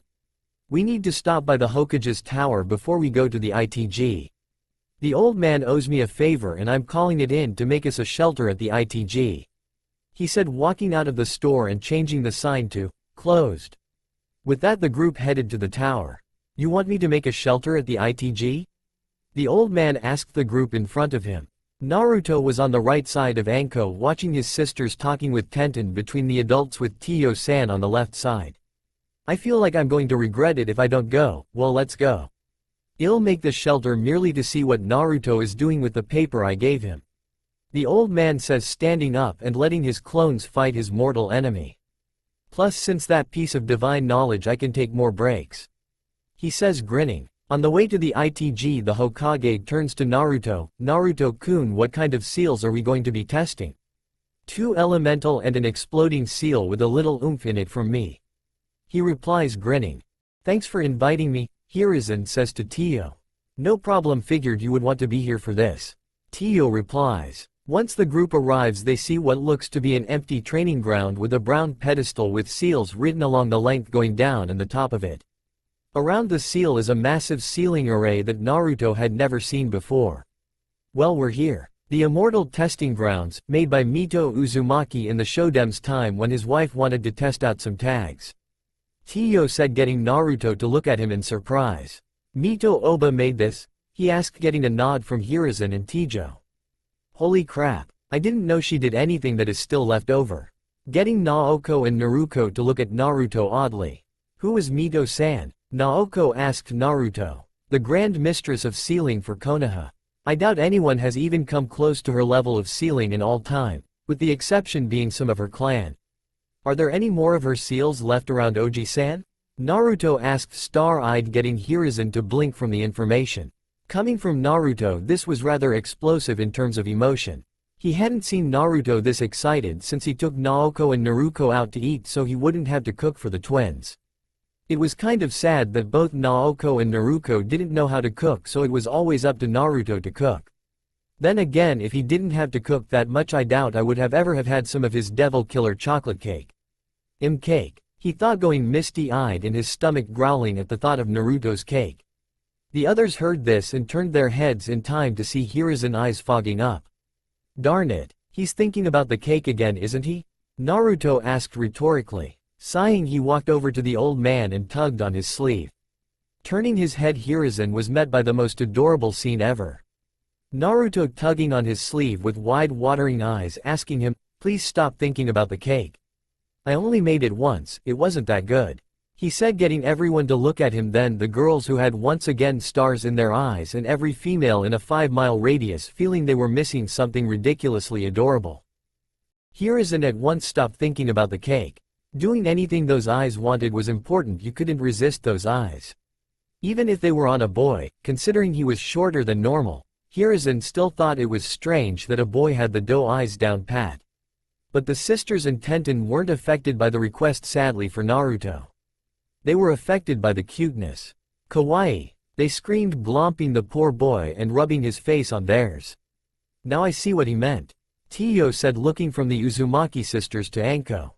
Anko grinned at the amount of cuteness her Gaki showed but wasn't affected by it at all. "It's times like this where I'm glad I'm not affected by his cuteness. I guess knowing that I can pick him up and toss him over my shoulder counts as my glomping," she said. After Tenten and the sisters had calmed down some, they regretfully let Naruto go so he could test his seals. With him staring at his sisters and Tenten in fear of getting glomped again, he set to work on his seals, calming down, then making 2 shadow clones to do the elemental seals while he worked on the exploding tag. After a couple minutes of writing, checking again, and checking yet again that the seals were right, he placed the first elemental seal on the pedestal. Backing up to where the Hokage deemed safe, he looked at his seal, then shouted out, "Bring the heat, baby." Setting the tag off with a flare of his chakra, the seal ignited. And most of what the group could see out from behind the stone wall Hiruzen had set up was fire. A lake of fire. That is what the group saw when they looked back. Tio was especially surprised that the seal had so much chakra to begin with to turn the ground itself aflame with just one seal. "I need to remember to buy some of these. Since we're in the ITG, it's even more surprising. Oh my gosh, it's still going." At the center of the flames and heat waves, he could see the seal glowing red still, with fire coming out every side of the seal. After about a minute of continuous fire pouring out of the seal, the ground and pedestal glowed blue. At once the steam was rising from the ground as he could see water pouring out of the ground, washing the fire away with the edges first, then traveling inwards. After about half a minute the ground was back to normal and the tag still spilling fire, but it had nowhere to go seeing as the ground was still wet. After another minute the tag stopped spilling fire, sped completely. Once the seal finally deactivated, the pedestal glowed, then the glow spread through the ground, with the ground once again lighting up for the group to see the ground growing grass again and all the damage undone. "Alrighty then, you said you had 2 more seals to show us?" Tio said to Naruto, who was once again inspecting the seals on the pedestal since the newly grown grass covered the seals on the ground. Looking up, he nervously scratched the back of his head. "Yeah, I have 2 more, but I think I might want to wait on the other 2 seals since from what I could see the pedestal can only use so much chakra in a day. It looks to be an absorption seal with it getting chakra from the air and ground itself, but it's almost empty right now. We should come back tomorrow and check it," he said, walking over to the group. "How in the world did you empty that thing? It has been gathering chakra for over a century and no one had ever come close to emptying it, and you expect me to believe you emptied it in one go?" Tio said in shock. "Yeah, come over here. It shows how empty or full it is on the pedestal," Naruto said, getting the Hokage and Tio to look in shock before walking over to Naruto. "See this here? This shows how much chakra is in the area, but my last seal just used a lot of it, so it's empty. This part here shows how much chakra is in the pedestal," he says, showing 2 meters right next to each other, one showing empty and another showing at about a quarter full.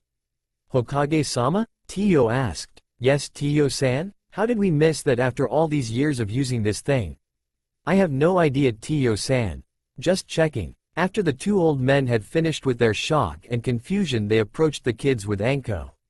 "Alright kids, time to go home.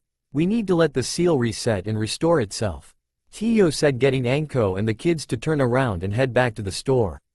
Naruto still had ink and scrolls to buy. At the shop after the Hokage had left back to his office and Anko had left to go meet up with some other ladies, the group walked in and went to the register. Okay, so you needed ink and scrolls? Tio said, getting Naruto to look at him and nod. Well, it's a good thing that I have something. I want to make a deal with you. I can't sell to civilians, so how about a trade? I will give you scrolls and ink if you make the seals you showed us at the ITG. Tio said. After thinking about it, and evading his sister's and Tenten's scream of kawaii again, Naruto nodded. Sure, how many seals for how much ink and scrolls? He asked the weaponsmith. Give me 10 seals and I will give you 20 units of ink and 5 scrolls. How about 10 seals for 15 units of ink, 5 scrolls and 10 pieces of sealing paper? I can live with that. Tio agreed, shaking Naruto's hand, sealing the deal, no pun intended. With Naruto making the seals in the back, Naoko and Naruto browsed the shop with Tenten looking at all the weapons. Tenten spoke after they had browsed a few aisles. So what is with your brother? Is he some kind of sealing genius or something? She asked the sisters.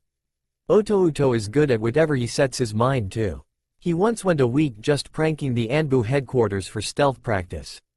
It was impressive to see how many Anbu at our door after the week was done. Most of them said they were annoyed at him for pranking them to Kingdom Come, but they were impressed, and I hear their security is a lot tighter now because of it. Naoko said with a hint of pride at her Otouto. Remember the pink suit prank? Naruto said, getting Naoko to nod in remembrance with a smirk on her face. It was funny to see so many pink suits jumping around the village yelling for our Otouto. Oh, good times, she said, smiling at the memory. At the Anbu headquarters, a fox-masked Anbu was reading reports when he suddenly shivered. I feel like someone has mentioned the incident, he said in fear. He shivered in terror from recalling that horrid experience. All throughout the base, Anbu suddenly shivered, thinking, oh no, someone mentioned it. Racing through his or her patrols, the Anbu were looking for anything disturbed or misplaced to state that everything was in its place. And nothing new was added. There was no such horror for the Anbu worse than a prank war by the Uzumaki triplets. Back with the Uzumaki sisters. Going through the aisles in the stores, the sisters were in awe by the number and type of weapons in the store: katanas, short swords, nunchucks, staffs, knives, rapiers, and more. How many of these weapons are there? Naoko said in awe while her sister was looking at the katanas and was looking at the price. Naoko was more interested in the staffs and naganatas than the swords. Naganatas had reach that she could use, while her more brash and upfront sister was more in-your-face type than she was. Walking out of the room Naruto was in, he saw his sisters looking at weapons and thought of something to make a little more money than the orphan fund allows. Walking over to Tio, he spoke. Tio-san, the seals are done. Trading the seals for the ink, scrolls and sealing paper, he spoke again. Okay, now that that is over, would it be possible for me to make regular exploding tags for a bit of extra cash? He asked politely. Scratching his chin, Tio looked at Naruto, then over to his sisters looking at the weapons. I'm afraid I can't buy seals off of you. But not for the reason you think, he said, adding the last part to calm Naruto in order to hear him out. I never buy anything off of anybody, it's a part of the store. I can trade, but I can't buy. If you were looking for money to buy weapons for your sisters, then we can work out a trade for some weapons. If you want to make my store some seals such as storage or exploding tags, then I will trade you for some credit to buy the weapons. Does that sound good to you? Tio asked the short boy. Thinking for a little bit, Naruto nods his head. Yeah, that would be fine. As long as I can get the weapons eventually, then I can make the seals. How many would it cost to get enough credit to buy the weapons? Naruto asked in return. Tell you what, if you could make me seals for about a year, then I will give you the weapons, a genin set of shuriken and kunai, and 3 sets of clothing for you and your sisters.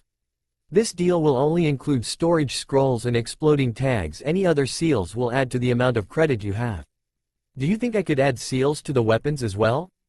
That would require making new weapons so that the seals work into the metal. It would take a little longer than a year, but I would be able to let you work seals into the weapons. Alright, now for how many seals and scrolls a week? How about 20 exploding tags and 10 scrolls a week? I will come in every Monday after the academy lets out to make the seals. Make it 25 tags and 10 scrolls and you have a deal. Tio said, sticking his hand out for the boy to shake, which Naruto took and sealed the deal for the weapons for his sisters, again no pun intended. Alright Samas, whack, time to go. Unless you wanted to spend more time with Tenten? He asked, getting the girls to nod. That's fine, I have a few things to do at the complex that I don't want you there for if I get something wrong, so I'll come get you when it's clear to come back. Is that fine with you, Tio-san? He asked, looking at Tenten's dad. Sure, just don't be gone too long, I don't want you to come back after dark to get them. He agreed. No problem. It's easy not to be seen if no one is looking for you, he said, grinning. Walking out the door, the sisters could see their brother go into his neutral mode, shaking their heads to get rid of the sadness, the worry for their brother. Not a lot of people tolerated him as much as Tenten and her dad did. Okay, now to go to Oji-san and make sure everything is in the clear, Naruto thought, heading toward the Hokage tower. Once he reached the tower, he walked through the doors, slipping out of his neutral mode. He waved at the secretary, asking if the old man was free. He doesn't have any meetings right now, go ahead, the secretary said, looking at her schedule of the Hokage's day. Walking up to his door, Naruto could hear the non-stop scribbling of pen on paper that signified the old man doing hid paperwork. Knocking on the door, he waited for permission to enter. Come on in, Naruto-kun. Opening the door, he looked back at the door for any sign of how the Hokage had known he was there. Not finding any sign, he walked over to the old man. Hey Oji-san, how is everything? Good clones are great for paperwork, he said, smiling at his success against his enemy. Is everything ready for the deed transfer? He asked the old man. Yes, I've given the deed to a good friend of mine who will be at your house in a few days to get to know you. He is not a hater and is greatly impressed by some of your work around the village, the old man said. Alright then, so do I need to wait for him to come before I renovate and put in security? Nah, go ahead and put everything in. He is only coming to meet you. Great. Alrighty then, time to get to work, he said, walking out of the old man's office. Is he gone? One clone asked. Yeah, he's gone, the original said before looking left, right then pulling out an orange-covered book and starting to read it before all the other clones pull out their copy as well and start reading. Okay, let's get this started. Shadow Clone Jutsu, he shouted, making 10 copies of himself. Alright, listen up, we have a little over 3 hours before dusk, let's get this place done is 2.5 hours and go pick up our Nisamas. Out of nowhere comes a stick that whacks the original upon the head. Looking around and not seeing anyone to throw the stick, he looks down on the stick and sees the words, homing stick, used for many purposes. On the bottom of the stick there is a note addressed to him. No Sama. How? No, don't think about that right now, too many things to do before I get them. With that they get to work. With Tenten and the sisters. Wow, so you know how to use most of these already? Naruko said with her mouth hanging a fraction. Yup, I'm training to be a legendary kunoichi. Tsunade has her thing in medicine and I just so happen to love sharp and pointy things, so I am going to use weapons to get my way to the top. Tenten said, grinning. Cool. We were going to train in a few areas, not really specializing in any one. We were going to focus on Kenjutsu, Genjutsu, Taijutsu, and Ninjutsu. Naruko said. Really? I think one area will be hard enough to master. How are you going to master 4 areas? Tenten asked, curious. If she could use this secret, she could get better at more than just weapons and branch out on areas that would benefit her. We have more than enough motivation to improve right now, Naoko said sadly. But our Otuto is even more impressive. He said he was going to go into Fuinjutsu, Ninjutsu, Irojutsu, Stealth, and Taijutsu. He was serious about it too. The next day he was writing out things we needed at the library, and the week after he was practicing stealth by playing pranks around the village. He made his way to the Anbu headquarters last. Come to think about it, I still don't know why they didn't really punish him for that, she said, brightening up, then getting confused. Oh, I remember how, Naruko said with a pout on her face. He made them the devil killer chocolate cake for every 5 people he pranked.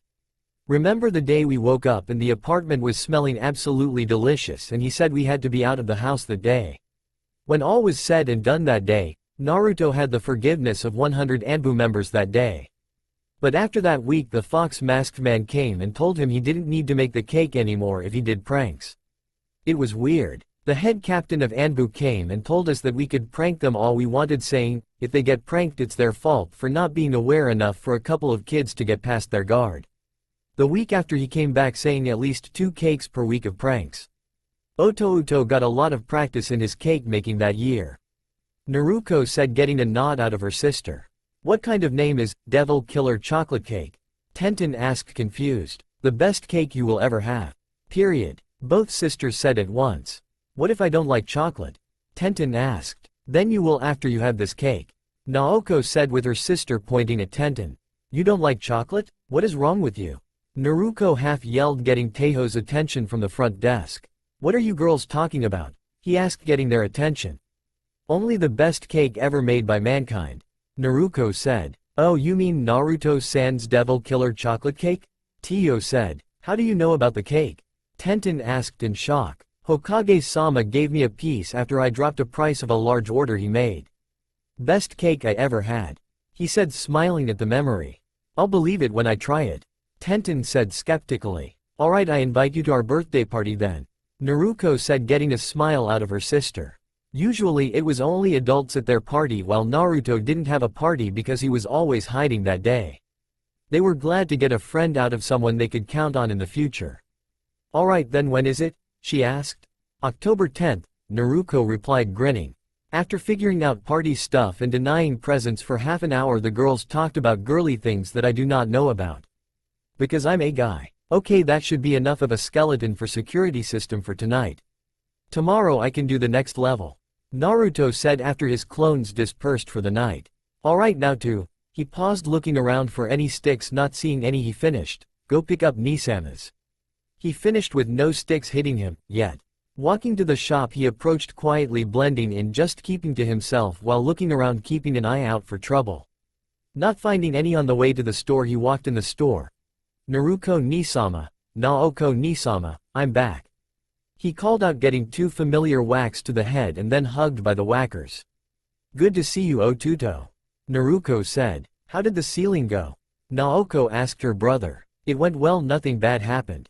I still have more work to do, but nothing that I will have too much trouble with. Would you mind to take notes for me in class tomorrow?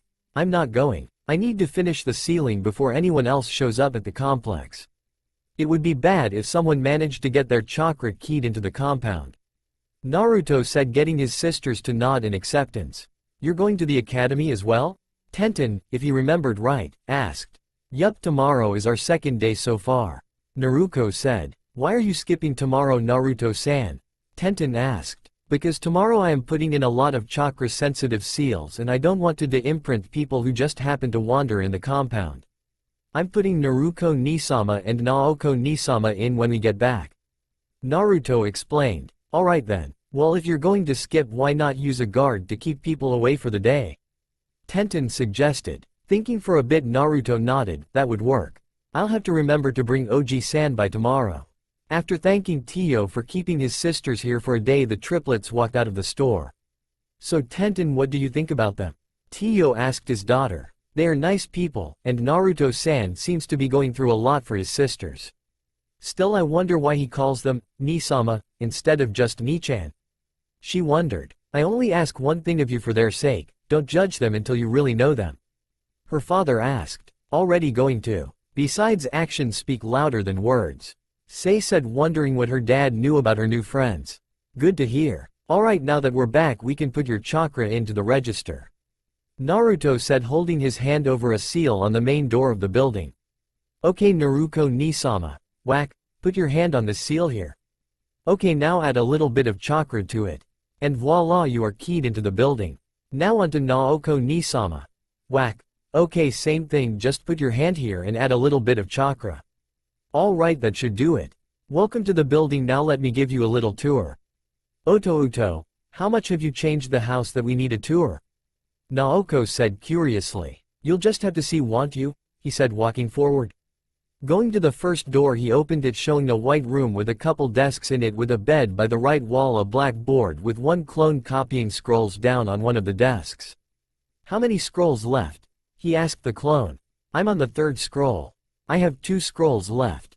The clone replied. Nodding in acceptance, Naruto closed the door, walking forward, then started talking. This floor will be used for medical techniques and healing. Research and study is done in the first room we just visited, while the others are rooms for practice and professional healing.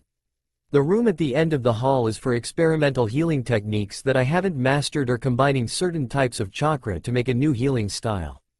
Like adding medical chakra to water to cover the entire area of a cut or bruise instead of the area of your palm.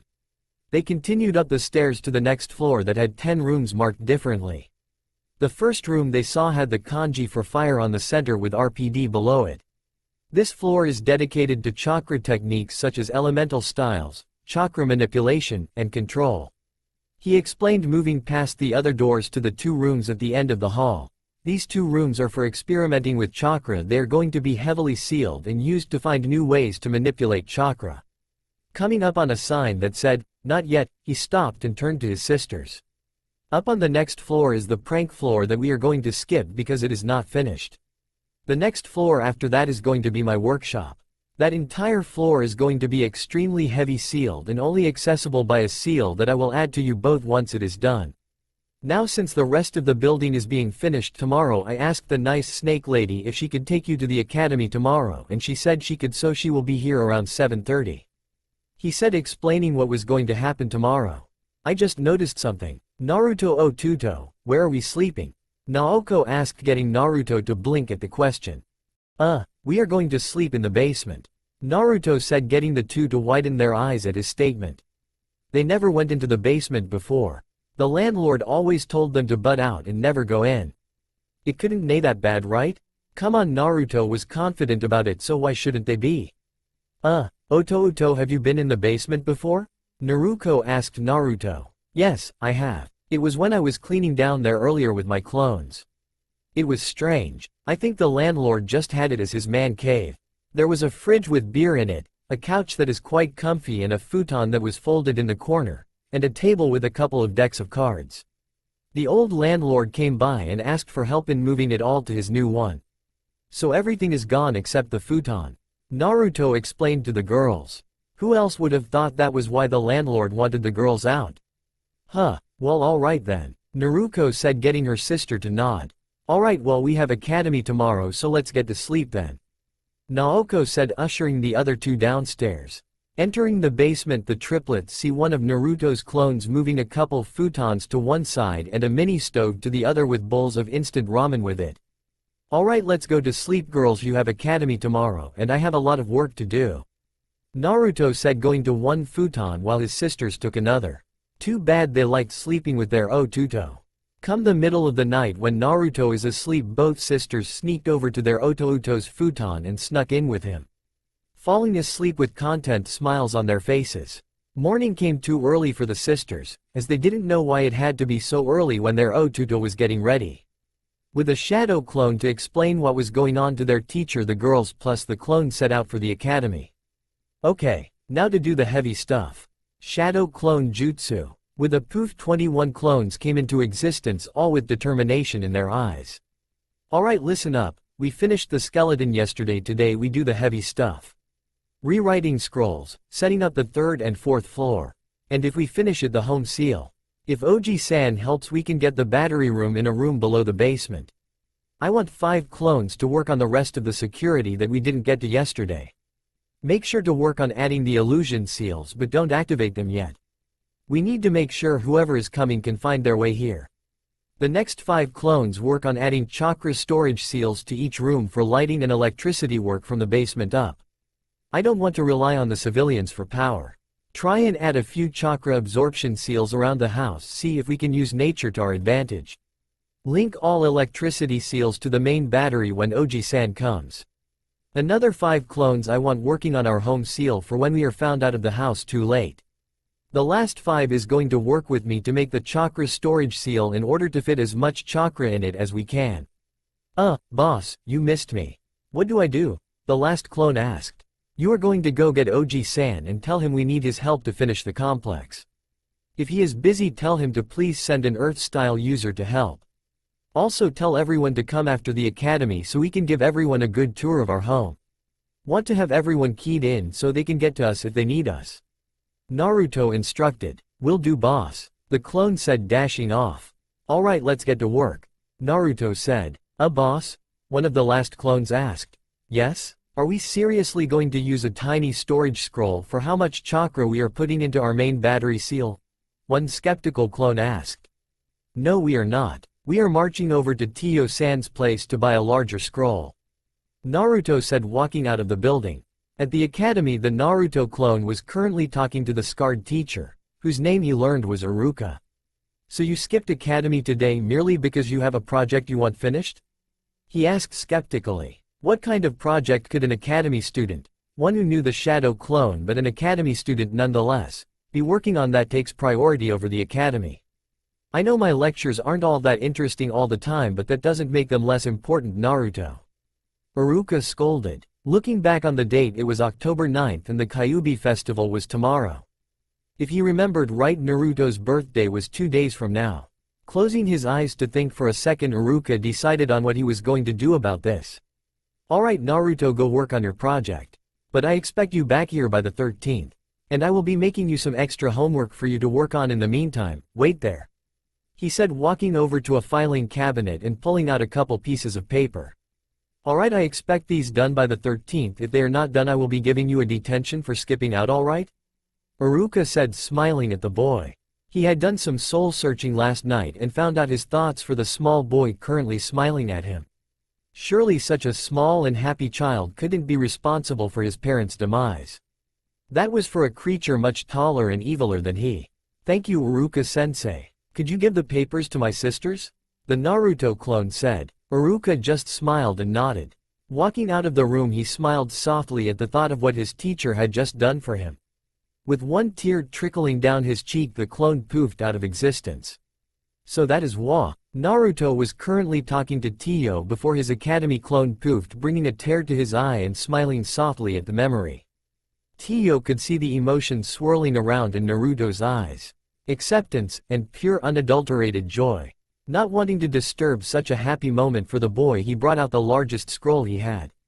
It was a good thing Naruto brought some clones with him. The scroll itself was as tall as he was currently and about 2 feet in diameter. Imagine Tenten's scroll from Shippuden, only bigger. I believe this should be big enough. If not, well, you might need to talk to the Hokage about getting a different kind of method to seal if you need a bigger seal than that. Tio said, snapping Naruto out of the memory and go bug-eyed at the size of the scroll. Smiling at the size of the scroll in the man's hand, he took it and fell down once Tio let go of the scroll. It was heavy. Chuckling at the poor boy trapped under the scroll, he picked up the scroll and waited for his clones to take it. 3 clones approached the scroll and took it from the man, 1 at each end and 1 in the middle. Thank you, Tio-san, Naruto said after paying for the scroll and walking out with his clone's scroll in tow. About 2 hours later, an Anbu cat showed up with his clone he told to get Oji-san, or the Earth-style user. Ah, Cat-san, thank you for coming. I need your help with something. Walking down to the basement, he gestured around saying, we need another room beneath this. Would you be able to make a room below this one? Looking around the room a bit, the cat wondered, since when did Anbu do construction work? But then Hokage-sama did want me to help him. So I guess it can't be that hard. But still, what does he need another room for? Uzumaki-san, where did you want the entrance for said room? Cat asked. Depends on where would be easier for you to make it, outside by the house, in here. I don't care as long as the room is below this one. Could you please show me to the back of the building, Uzumaki-san? Following Naruto back outside, they went to the back of the building where the cat did a few hand signs, then slammed her hand on the floor, making a large hole downwards. That was easy, Cat thought. That usually takes a lot more chakra to do. I wonder why it was so easy to complete the jutsu? Deciding to report it to the Hokage later, the Anbu told Naruto.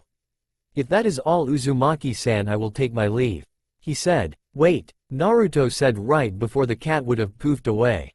Taking a step towards the basement, a clone brought out a box. Giving the box to the original, the clone went back to the basement to resume its task. Could you please give this to Fox-sama and give him this? He said, handing a scroll in the box to the Anbu member. Of course, Uzumaki-san, Cat said. She had to deliver this to Fox-sama quickly. Fox did not like tardiness in his Anbu. Poofing away to the Anbu headquarters, she went straight for Fox to deliver the box. Knocking on the door, she heard a quiet, enter, and quickly entered with the box and scroll. These are from Uzumaki-san, he said, to deliver it to you. Cat said before leaving the room. What could be in a box that Uzumaki-san gives me? Let's see the scroll then, he thought, reaching toward the scroll. Opening the scroll, his eyes behind the mask widened at what was just brought into his office. Opening the box with all the tenderness one shows a newborn, he saw a glorious sight. In his office was a full cake. Not just any cake, but Naruto's devil killer chocolate cake. Today was a good day to be Fox. After the academy, Naruto and Naoko hurried to the tower to get their Oji-san for Naruto to imprint into the building. Uji Ssaann. The sisters yelled, racing through his secretary's office, going up the stairs to his office. Bursting in, they saw 3 old people talking to their Oji-san. "Oh, is this a bad time, Oji-san?" Naoko said, tugging at her sister's sleeve to leave the room. "Not at all, Naoko-chan, Naruto-chan, they were just leaving." "What can this old man do for you?" he said as the cripple and corrupt advisors left the room. "Naruto needs you at the building to imprint you into the register so you can come over whenever you want to," Naoko said. "Alright, just let me leave a few clones to finish up," he said, making 2 shadow clones to finish today's paperwork. He has had much more time to do as he pleases now since learning the divine knowledge. Back at the building we see Anko, Kakashi, Guy, Yugo, her new boyfriend Hayate Gecko, Naoko, Naruto, the Hokage, Tio and Tenten gathered around Naruto's clone that was tasked to gather everyone. "Alright Gaki, where is the real you?" "Guess who? I'm not sure where boss is at the moment. I think he might be finishing up on the storage scroll. But I'm not positive," the clone said. After a minute of waiting, the house lit up with Naruto coming out of the basement looking worse for wear. "Oto. The sisters cried out, seeing their brother looking exhausted and ready to fall over. Rushing over and picking him up, the sisters immediately wondered what could tire their little brother out so much. He had always carried them home, not the other way around at the end of training. "What happened, are you okay?" Naoko said worriedly. This was their precious little brother. If anything happened to him, they didn't know what they would do. "Is Naruto-san going to be okay?" Guy said right next to the sisters. "I'll be fine after a good rest," Naruto said extremely quietly. "Oto. The sisters said worriedly. "Come on, we can take him to the hospital for a good night's sleep," the Hokage said to the distraught sisters. "Okay," they said, looking around for something to carry their Oto to the hospital with. Not even a second later did 2 clones came from the house carrying a stretcher and told their sisters to put him on the stretcher. After putting their little brother down, the sisters did not leave his side even as the clones took him back into the building. They went to the first floor and immediately took him in the 3rd room. Another clone came up with a blanket, which the sisters immediately took and placed it on their brother. Everyone that had followed was quiet until a clone ushered the group out of the room so that Naruto could rest. "Alright, now that boss is asleep, we can go put you all in the register," the clone said, walking to the basement. He placed his hand on a side of the wall. After a few seconds, a large seal array came into view. "Okay, now see where the empty place is for your hand? Yeah, one of you put your hand there. Alright, good, now flare your chakra a bit. And stop. Okay, now that that is done with, we can move on to the next person," the clone said. After everyone had been keyed into the building, they went back upstairs to a spare room to wait for Naruto. After about 3 hours of waiting, a groan is heard from the next room. The sisters seemed to dematerialize out of the room with the doors opening so quickly the dust from them sitting hadn't moved yet. Walking in the room, the group realized that Naruto had seemed to come to very quickly from such a heavy exhaustion. "Naruto-kun, could you explain how you are up so quickly?" the Hokage asked. "Yeah, give me a minute," he said in a still quiet but much stronger voice. After a minute of breathing and taking some water, Naruto spoke.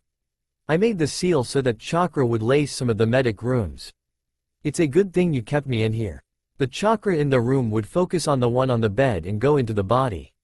That is the sealing array on the bed at least. It works wonders for exhaustion. Every function in the house you have to be keyed in for though, so no one else would be able to have the same benefits." Though before the scroll got put into place there was still a lot of chakra in the air. My guess was that it enhanced any jutsu that was used around the house. I'm not sure how much is in the air right now, but it should be about how much a normal genin has if I'm right in guessing levels. Most of it went into me to restore my chakra pools, but it's still there. The activation of the scroll was huge. I'm sure you probably noticed the lights coming on, he asked, getting nods all around. That was the battery supplying power to building. It's in a huge scroll, and thank you Tio-san for the huge scroll. Anything smaller and I wouldn't have been able to fit everything on there. I'm still sure there was something else that I could have put on there, but it's fine for now. Thank you for showing up though everyone. Did you all get keyed in? Naruto asked before Naoko pushed him back into the bed. You're still exhausted and need to sleep Otuto. Everyone has been keyed in, don't worry. Now get some rest, she said, pushing him down, covered him up, then ushered everyone out of the room so he could rest. Sorry for bringing you all out here for pretty much nothing, Naoko said to everyone. It's fine, we weren't doing anything most of the day and it's always nice to see the Gaki. Anko said before leaving. It's fine Naoko-san, just let us know if you need anything. Yugo said before leaving with her boyfriend. Kakashi and Guy left, saying to ask if they needed help with their brother. After everyone had left, Naoko and Naruto went back inside and went into their Otouto's room to check on him. He was still out like a light. Smiling at their brother, the sisters went to the basement to get the futon that they slept in last night. Grabbing the futon, they hauled it up to the first floor so they could sleep in the same room as their little brother. With the futon in place and it still being light out, the girls sent a clone each to Ichiraku to pick up a couple bowls of ramen for dinner. After the clones came back and the dinner was eaten, the girls took a shower in the next room and came back wearing sleeping clothes. Settling in, the girls took one last look at their brother before they went to sleep. Waking up in the morning, the girls woke up missing something. The weight they usually have between them when they slept was gone. Where was their Otuto? Frantically looking around the room, they finally remembered that what happened the day before, and looking on the bed in the middle of the room, they saw the blankets moved to one side with Naruto gone. Down in the basement, Naruto could hear many puffs being heard. Well, they are awake at least. Man, that was a nice sleep. Got to get Oji-san to sleep one night in that bed. I feel great, Naruto said before his sisters tackled him with a shout of, "Oto-uto. Happy birthday you too," Naruto said, smiling. Their brother was up and smiling like nothing happened the day before. That was good. With their brother feeling good, the clones poofed, sending the information about his whereabouts to the originals, who came flying down into the basement and tackled their Otuto again, happy that he was up and in good condition. So did Iruka-sensei leave me any homework? "'Cause I don't want to leave the house today or tomorrow," he said, sobering them up with the thought of why. "Yeah, it's in my backpack," Naoko said, going to her backpack. With the sisters off of their frantic search and happy that he was okay, they could smell a delicious aroma coming from behind their brother.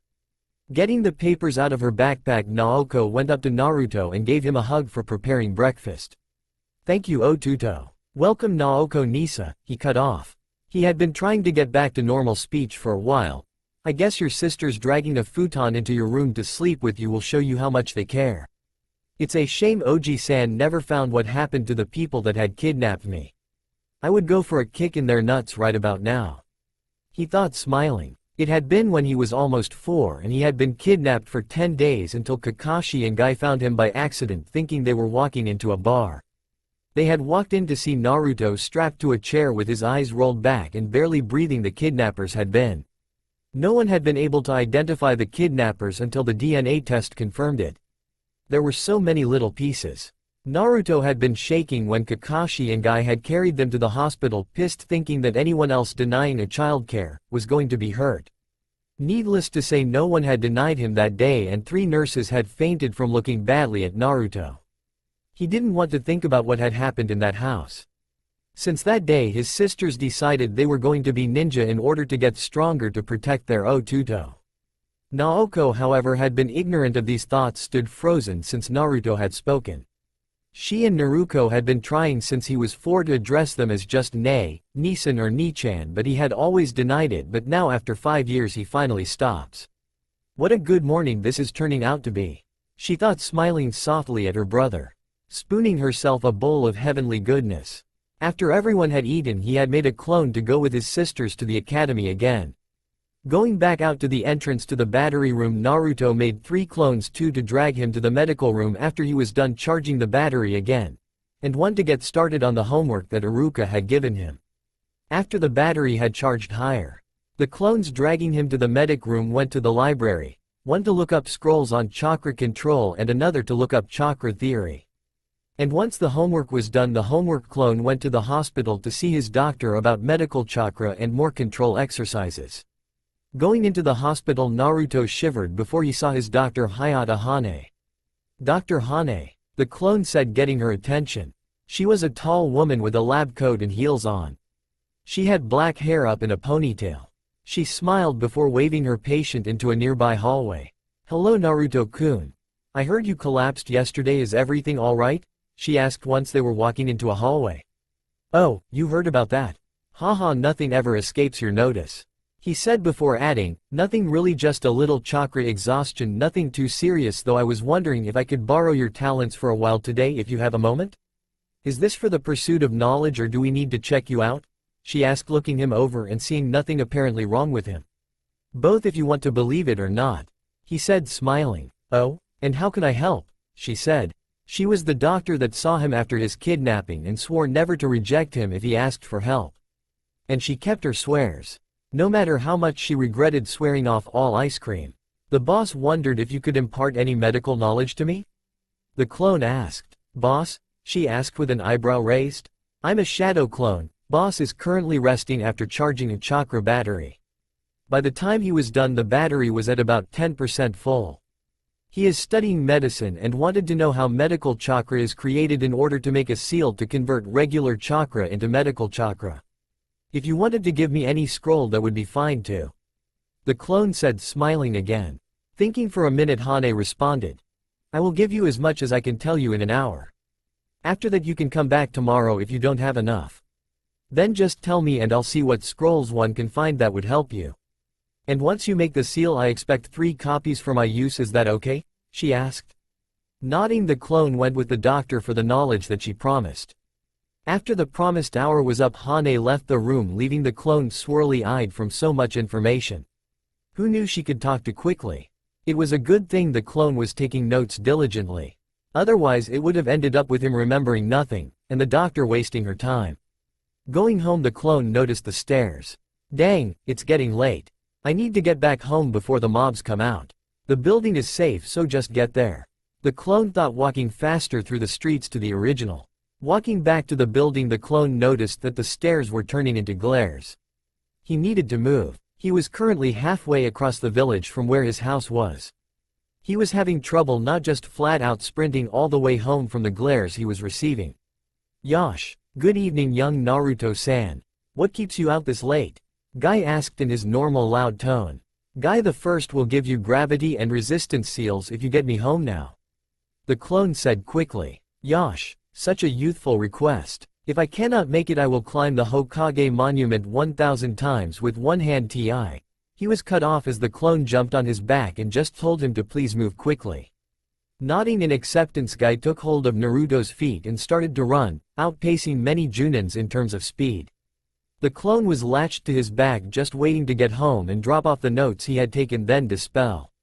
After less than a minute of running, Guy approached the house. Slowing down, he opened the gate that had been added a few days ago.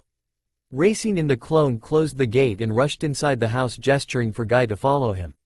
Going inside the house, Guy noticed that his sisters were in the basement. Going into the basement, he noticed banners and a chocolate cake in the middle of the room with the Hokage, Kakashi, Yugo, and Anko almost drooling over the cake. The only things stopping them were the clones dressed as butlers holding towels under their chins to catch any drool that came out. A different table had a tower of boxes on it in wrapping paper. A different table had all sorts of beverages on it with cups of drink out with labels under them showing what they are. Tio and a girl with brown hair done up in 2 buns were talking there. A different table had all sorts of food laid out with a chubby kid stacking food on a plate with a skinny kid with dark hair in a pineapple style talking to the chubby kid. A couple tables down, Guy could see a small girl with dark purple hair in a Heim-style fashion with 2 bangs framing her face with white eyes signifying the Byakugan to anyone who knows about the clan. She was currently blushing like mad as one of the butler clones talked to her about something. As soon as Guy walked over to the gift table with he kept it in a seal on his arm, Naruto, the original he assumed since he was wearing his custom orange while all the others wore butler outfits, came down the stairs to the basement with a large pot of something being carried by 3 clones with baker's mitts. A delicious smell was coming from the pot between the clones. As he walked down, 10 clones popped up behind him and started singing happy birthday for his sisters who were by the beverage table talking with the purple-haired girl. After everyone had sung to the sisters who were scratching their necks embarrassed, they moved to the present table. In the present from Guy on top was a pair of weights for each of them going up to 100 pounds. Yugo's present just under it was a book on weapon styles for each of them ranging from katanas to scythes to nunchucks. Kakashi's present was a tactics book for beginners. Anko's was a book on how to throw kunai and shuriken extremely quickly and accurately. Teiho's present was a full set of shuriken and kunai for academy students. The Hokage's present was 3 books: Beginnings of the Fight, a look on taijutsu, beginner, medium, and advanced. The children didn't bring any presents at the pleading of the sisters. So up last was their brother's gift. Well, it has been a while, hasn't it? Naruto started out quieting everyone. I wish you a happy birthday and I hope you like the compound that I finished today. The battery isn't full but it has an ample amount in it for now. Now if you would like to we can start handing out the ramen. Naruto said as 2 other butlers came up behind him with ladles out, smiles on their faces ready to make their sisters happy. After the sisters' 5th bowl he started sighing dramatically. Oh no, we ran out of ramen, he said. The sisters were panic-stricken. That had never happened before. They had both had up to 20 bowls each and yet only 5 each and it was empty? Something was up, and it was as soon 12 butlers came down every 3 carrying a huge pot of ramen, each one a different flavor. Oh wait silly me, we have plenty. Eat hearty Nichans, Naruto said smiling softly at his sisters. Freezing in place both sisters blinked then looked at Naruto who was still smiling if only a little wider now. Did you just? The sisters trailed off looking at him in utter shock. I'm not sure what you mean Nichans. He said still smiling. Happy birthday, he added. Not even a second later both sisters were hugging their brother and had no intention to let go anytime soon. The adults were all smiling at Naruto thinking he had finally gotten over the nightmare that had happened to him. The children were all staring at the siblings' hug in confusion. The skinny one with the pineapple hair was remembering something his father had said about the boy. He has had a difficult, no that is not a troublesome enough word to describe his life. He has the worst life imaginable with no rewards. The only things keeping him sane from what I know of are the people he consider precious. And he will go through any troublesome task to keep them safe and healthy. His father had said to him. If Tu-san was right then what he said earlier, does that mean he made this compound from what he was living in? He can't be older than they are. And we're all just turning 10. Troublesome. The Nara thought before going forward to get some ramen. Most of the adults stayed that night at the building sleeping in the bed that Naruto had offered. Only the Hokage out of the adults had left the building to go home. All the others were going to the first floor for the medic bed, as Naruto had dubbed it. Waking up Anko felt the best she had in years. Oh man, was that the effect of the medic bed? I got to get me one of these. She thought in glee. Going outside she felt great, her sore shoulders were gone and she was full of energy. Looking around she noticed all the other adults were very chipper and awake as always, even Yugo who was not a morning person was in a good mood looking ready to tackle an army anytime.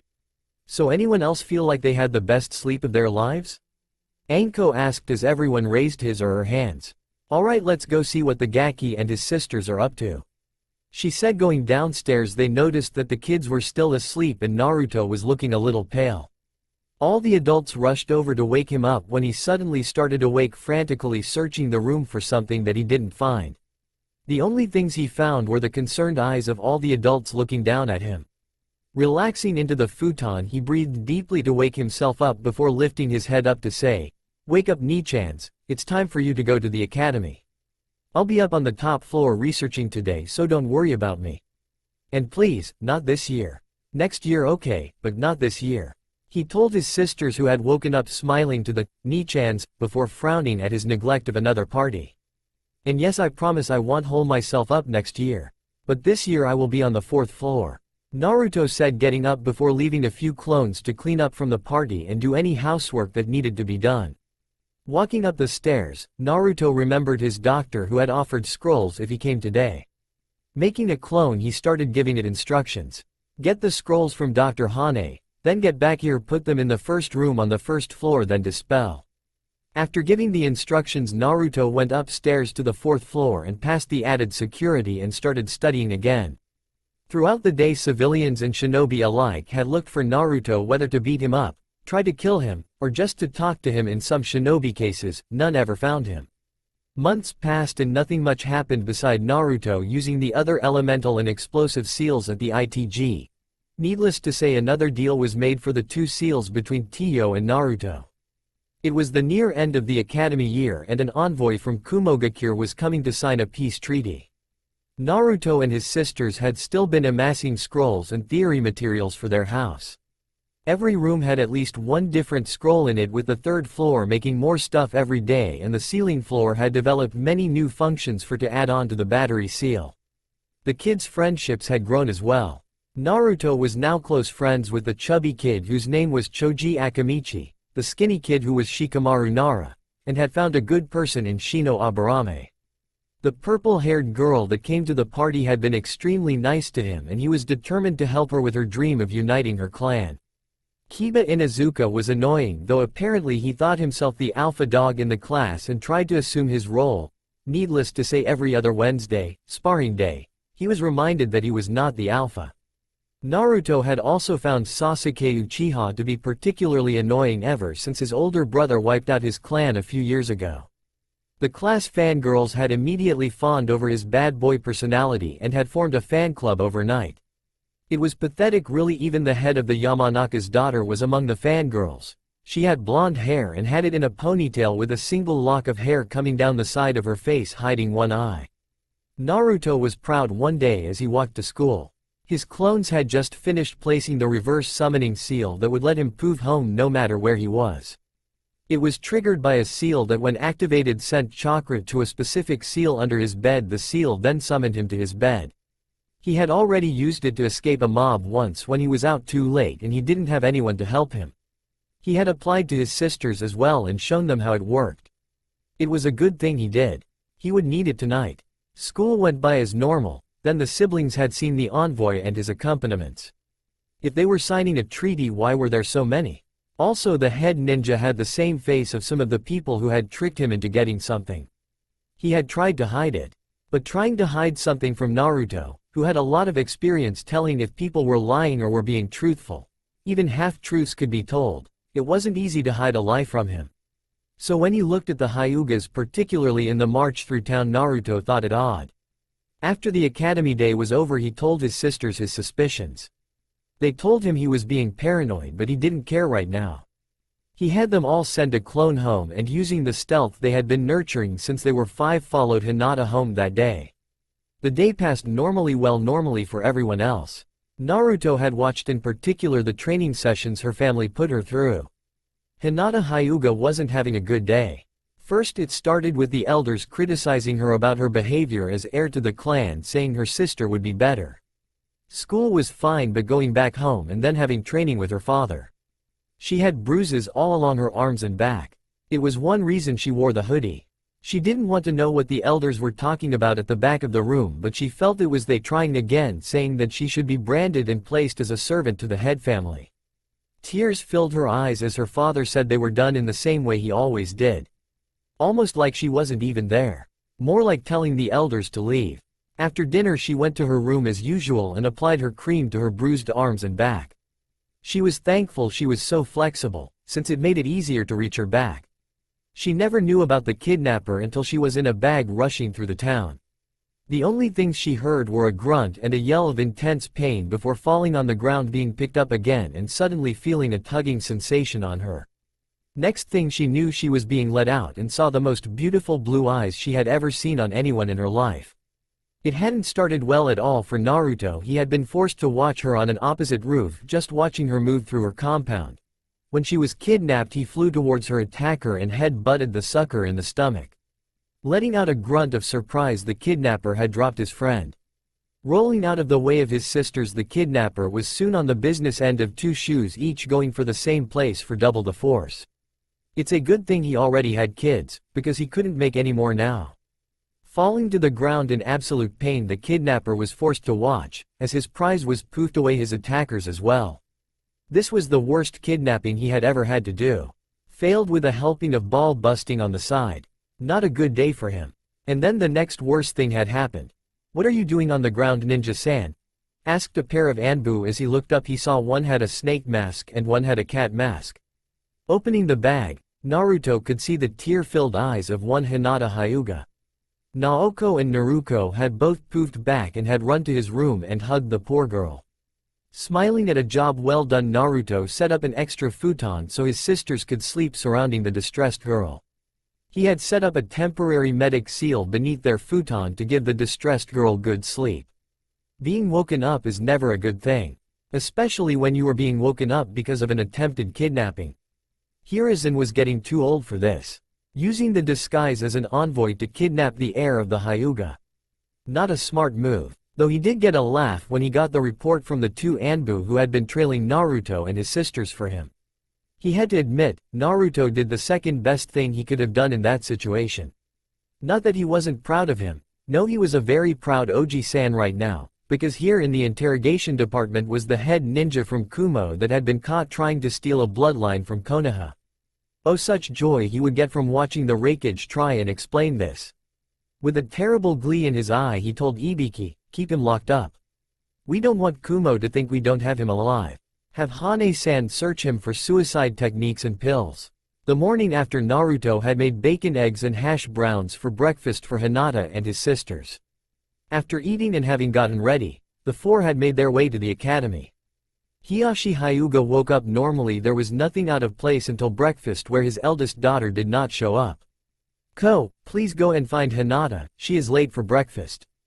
Hiyashi spoke calmly. Leaving quietly, Ko went to Hinata's room to find it empty. Returning to the meal hall, he spoke to his lord, Lord Hiyashi. Hinata-sama is not in her room. There are signs of a struggle along the floor. Ko spoke calmly. If the Hyuga are anything, it is good poker players. Standing quickly, Hiyashi rushed to his daughter's room. Opening the door, he saw the bed unmade and a picture on the floor with a crack going down the side of it right between Hinata and the rest of her family. Ignoring the bad omen, Hiyashi could see the telltale sign that something had happened to his daughter right as she was going to bed. Her hoodie was on the floor. It hadn't even made it to the hamper when she was kidnapped. Report this to Lord Hokage, he said still calmly. He knew he was a harsh bastard because of the training he has her going through, but for some reason the training never stuck with her. Suddenly he remembered all the elders congratulating his younger daughter, Hanabi, on a well-done exercise. His eyes was shadowed. What had they done this time? Hinata was the spitting image of his late wife. He would not lose another pure soul to the elders this time. She was the perfect older sister to Hanabi, always encouraging her and being a good person. She had made Hanabi a better person than the elders would have wanted her to be. The elders were not happy when he had chosen to marry Hitomi. But he didn't care. I guess it's time to show them just why I am the head of this clan. He thought, planning his revenge. But before that he had to find Hinata. Rushing through the village to the tower, he found the Hokage doing paperwork as always. What can I do for you, Hiyashi-san? The professor asked. I do not know where my daughter is. I was wondering if you could help me in locating her, Hiyashi asked. At once, the god of shinobi said, pulling out his crystal ball before hovering his hands above it. Oh, it appears your daughter is on her way to the academy with the Uzumaki triplets, he said, putting it away before looking at Hiyashi. I heard there was a kidnapping yesterday, but he was apprehended by Cat and Snake. He is under custody and only myself and the interrogation department can get him out or visit him in custody, he said, making sure that Hiyashi knew his place and wasn't going to go kill the kidnapper. Understood, Hokage-sama, Hiyashi said before bowing and leaving, knowing whom to thank for his daughter's safety. I do wonder though, my sight should have gone through most of Konoha. Why did it not find her? If she was with the Uzumakis, then why could I not see them when I used my Byakugan on the way to the tower? If their house was sealed, then who has that much authority and power to place that kind of sealing power outside of Hokage-sama and Jiraiya-sama? He wondered if it was the Hokage, then why? He hasn't shown that much favor to them. Surely they didn't have that much sealing prowess. Then again, they are Uzumakis. It wouldn't surprise me if one of them knew a little sealing. Just like Kushina-sama's sealing on her house. He shivered. Hiruzen had wanted to know what kind of security was on Kushina's old house. He had asked a Hyuga to check the house. The man came back and had been blinded for a week because of the amount of chakra running around the compound blinded him with his Byakugan on. He was in no hurry to test the might of a fledgling Uzumaki in sealing. No matter how young they were. But how would they hide a house? Going through the academy, Hiyashi saw his daughter sitting between the Uzumaki sisters while Naruto was in the corner. Calming down, he left them to their instructor. Throughout the day Naruto was wondering if Hiyashi would come and pick his daughter up. At the end of the day Hiyashi picked up Hinata after class was finished with all of the other parents. Sneaking around, Naruto and his sisters didn't want to see the parents picking up their children. "Let's go home, Nichans," he said. They were still smiling at the suffix. They had been working on his suffix for them for 5 years. They were still very happy that they were his Nichans instead of Nisamas. They didn't like being above him, especially when it was happened on their birthday. Talk about a birthday gift. Hiyashi was confused. This was the exit of the academy. Where were the Uzumaki children? Activating his Byakugan for a few seconds, he found them heading to the residential area. Following them, they entered a house that he could not see through. Guessing that was their home, he went home with his daughter. Now that he knew where they lived, he could send someone to invite them to dinner later. Days passed and Hiyashi never found the time to invite the Uzumakis for dinner, or when he did find the time, he never was able to find them. It was irritating, but one day picking up his daughter from school, he could feel the parents' auras beginning to get colder as Naruto walked up to Hiyashi and asked if he could speak to Hiyashi privately. "Well, not how I wanted to meet him, but it works, I suppose. Why not follow me to my house and you and your sisters can stay for dinner? We can discuss business after a meal?" Hiyashi asked politely. Naruto was taken aback at the invitation. Only Anko, Guy and Kakashi had invited him for dinner. And a home-cooked meal to boot. Hyuga-san wants something, Naruto mused. That's the only reason he could have to ask my sisters and me for dinner. He wants something that I can give him. If what Hinata said was true, then maybe, just maybe, he is asking for a new seal to replace the caged bird seal. I would gladly accept that request. Going home and preparing himself and his sisters for the dinner, Naruto dressed in a blue kimono that had a forest design on the bottom that the Sandame had gotten him for his birthday. His sisters dressed in red kimonos with blue and yellow accents. At 6 o'clock the triplets showed up at the Hyuga compound requesting entrance. Going into the hall, they were greeted by a smiling Hinata and another child that had the normal Hyuga expression on her face. She was only a little smaller than Naruto, 3 feet, 9 inch. Had black hair and a pale face. Behind her was Hiyashi with the same expression with a gray and white kimono on. The dinner was a casual affair with sushi and other foods that I do not know of, so Sumi, I know little about Japanese culture. After dinner the girls had left the room, leaving Hiyashi and Naruto to go into his study. After activating the privacy barrier, Hiyashi started. "Now what can I do for you, Uzumaki-san? I was wondering if you had any seals you needed updated?" Naruto said. After seeing Hiyashi confused, he added, "Most seals degrade with time. Privacy seals, storage seals, security seals. I know the Hyuga have their own seal masters, but normally with seals it is best for an opinion outside of one's own work. I can demonstrate my work to your seal master if his opinion of my work is needed. You seem to be a very straightforward person, Uzumaki-san," Hiyashi said. "It is rare that you find anyone with such a straightforward manner.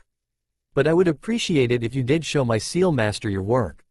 That way there is no one's opinion beside those who are seal masters themselves." "Should I arrange a date for your test?" Hiyashi asked with pen and paper out. "No, that won't be necessary, just find me at my house sometime when the academy lets out.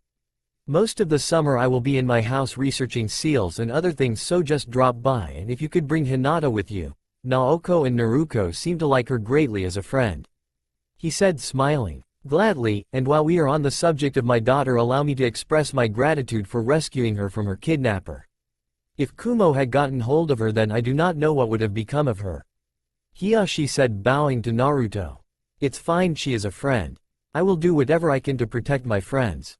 Even help with their dreams should they ask," Naruto said, smiling softly at the word friend. After bowing goodbye, the Uzumakis went back to their building and slept for the night. After the meeting with the Hyugas, everything was quiet until the end of the year test came. Everyone passed and was relieved until Iruka shouted at them to go home for the summer. With the sun in the sky, the Uzumakis went home with the determination to spend the summer training and with friends. That's all for now. If you want to see next part, then please like this video and subscribe my channel. Thank you.